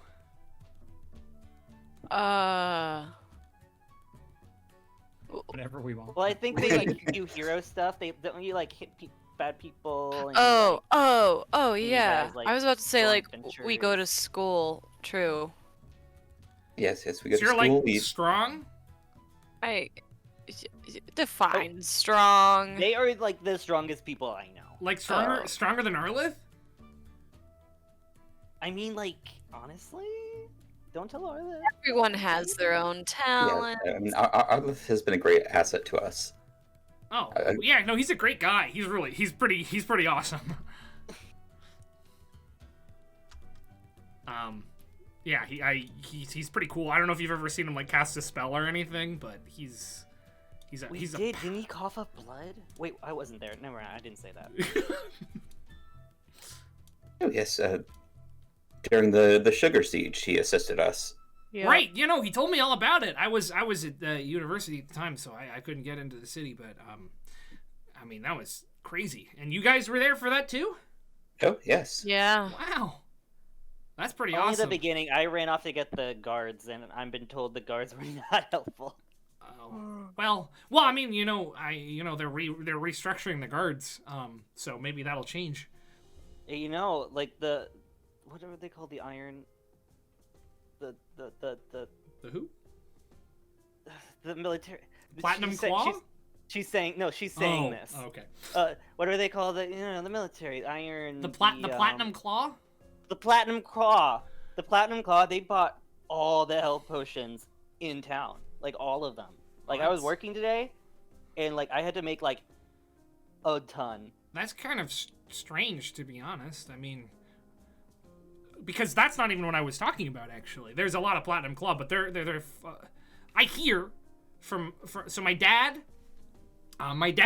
he lives in the capital, and he knows some of the people in the House of Lords, and he told me that last time we chatted, a couple months ago, he told me that they're forming a new, like a guard force, like a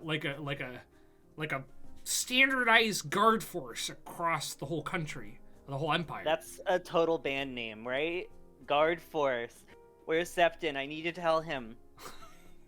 Septon, name your band Guard Force. Yells into the crowd. Do you leave to find him, or do you just yell that into the crowd? I just yell that. Okay. Oh, okay. No, it's gonna be. Apparently, we're the Empire is partnering up with the Bergen Coalition, and their current guard force to like train a new one here.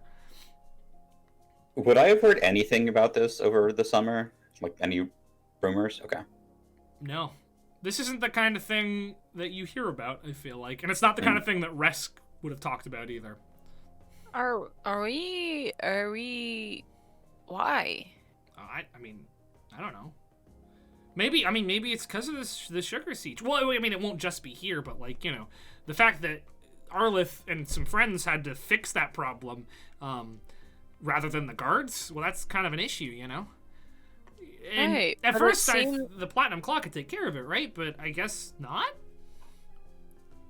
That's like a big undertaking for something that happened in a small city. Well, I mean, to be fair, Kelshire is the biggest, sort of the most important city in the region, but we're sort of the least important region in the country, so.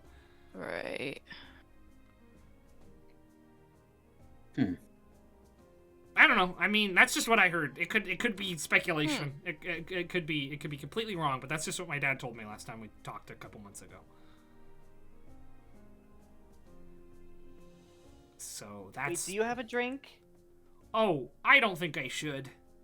You should taste the rainbow. What? Maybe give him like half a rainbow.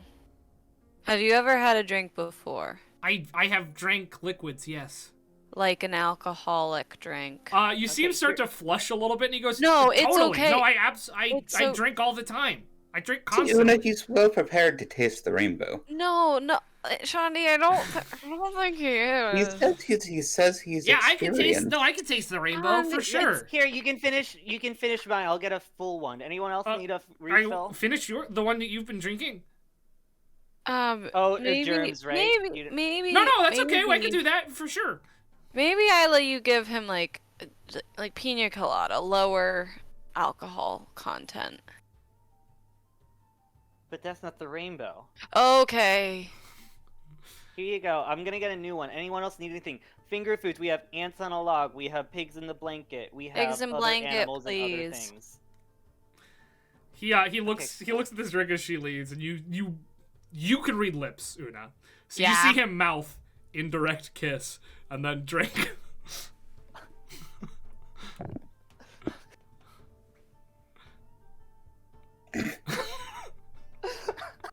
He's bright red as well. You little freak. Also, as Una gets more drunk, anytime she's talking to someone, it's going in and out of like half of it's in your mind, and then it's sometimes coming out of her mouth. Super disconcerting for some people. Are you like chatting with anybody or just people you know? People I know, unless I'm approached. Right. I have a question about the architecture of my home. Yeah. Let's make up an answer together. Like, what is the orientation between like the house and the pool, and what is like the slant of the roof? You know what I mean? Slant from the middle to the sides, just two-sided. It doesn't go the four-sided sort of gabled. Yeah. Right? One of those. The pool is out behind sort of the living room, like greeting room area, where there's a fireplace in there, like it's the largest room in the house, and there's a door that leads out back to the pool from there. Does that answer your question? No, I'm like, if someone were to slide down the roof, would they land on the floor or the pool? So sliding down the roof would hurt really bad because it's like, the way the roof is made is like individual like clay. Oh, it's one of those roofs. Okay, Right, never mind. yeah. I don't. Yeah. Yeah. So you'd need a shield to use as a boogie board. You would. Might damage some of the clay on the roof, but you could absolutely try that. On that note, though, as you asked that question, I think that is where we're going to end tonight's session, and we will pick up with the continuation of the party when Project X. We fade out on Shandi, half-finished rainbow in hand, starting to climb the ladder to the hide. Perfect. We'll pick up right from the party because I know Peter wants to have a part of this party. So we will pick up from there next time. Not next week though, because we're not gonna play next week on account of Tommy and I turning another day old the next day. And I'm gonna be in Florida. Hey, that's kind of fun. Florida. No, it's not, but that's okay. Oh, not for a fun reason? I mean, it's for a fun job, but Florida sucks, yeah. Yeah, Florida sucks. And it might not be the week after that, depending on Sean Shaney. But we will come back! We will be back soon! That'll give me some time to upload, because I, again, forgot to fucking upload stuff, but I need to be better at that. Either way, thank you guys so much for playing. Thank you guys so much for watching. And if you're not currently playing a TTRPG with your friends, you absolutely should, because it's the only time you can taste the rainbow. You can't do that with any other Anywhere else. Copyright be damned. All right, that is all from us tonight. We will catch you next time. Bye-bye.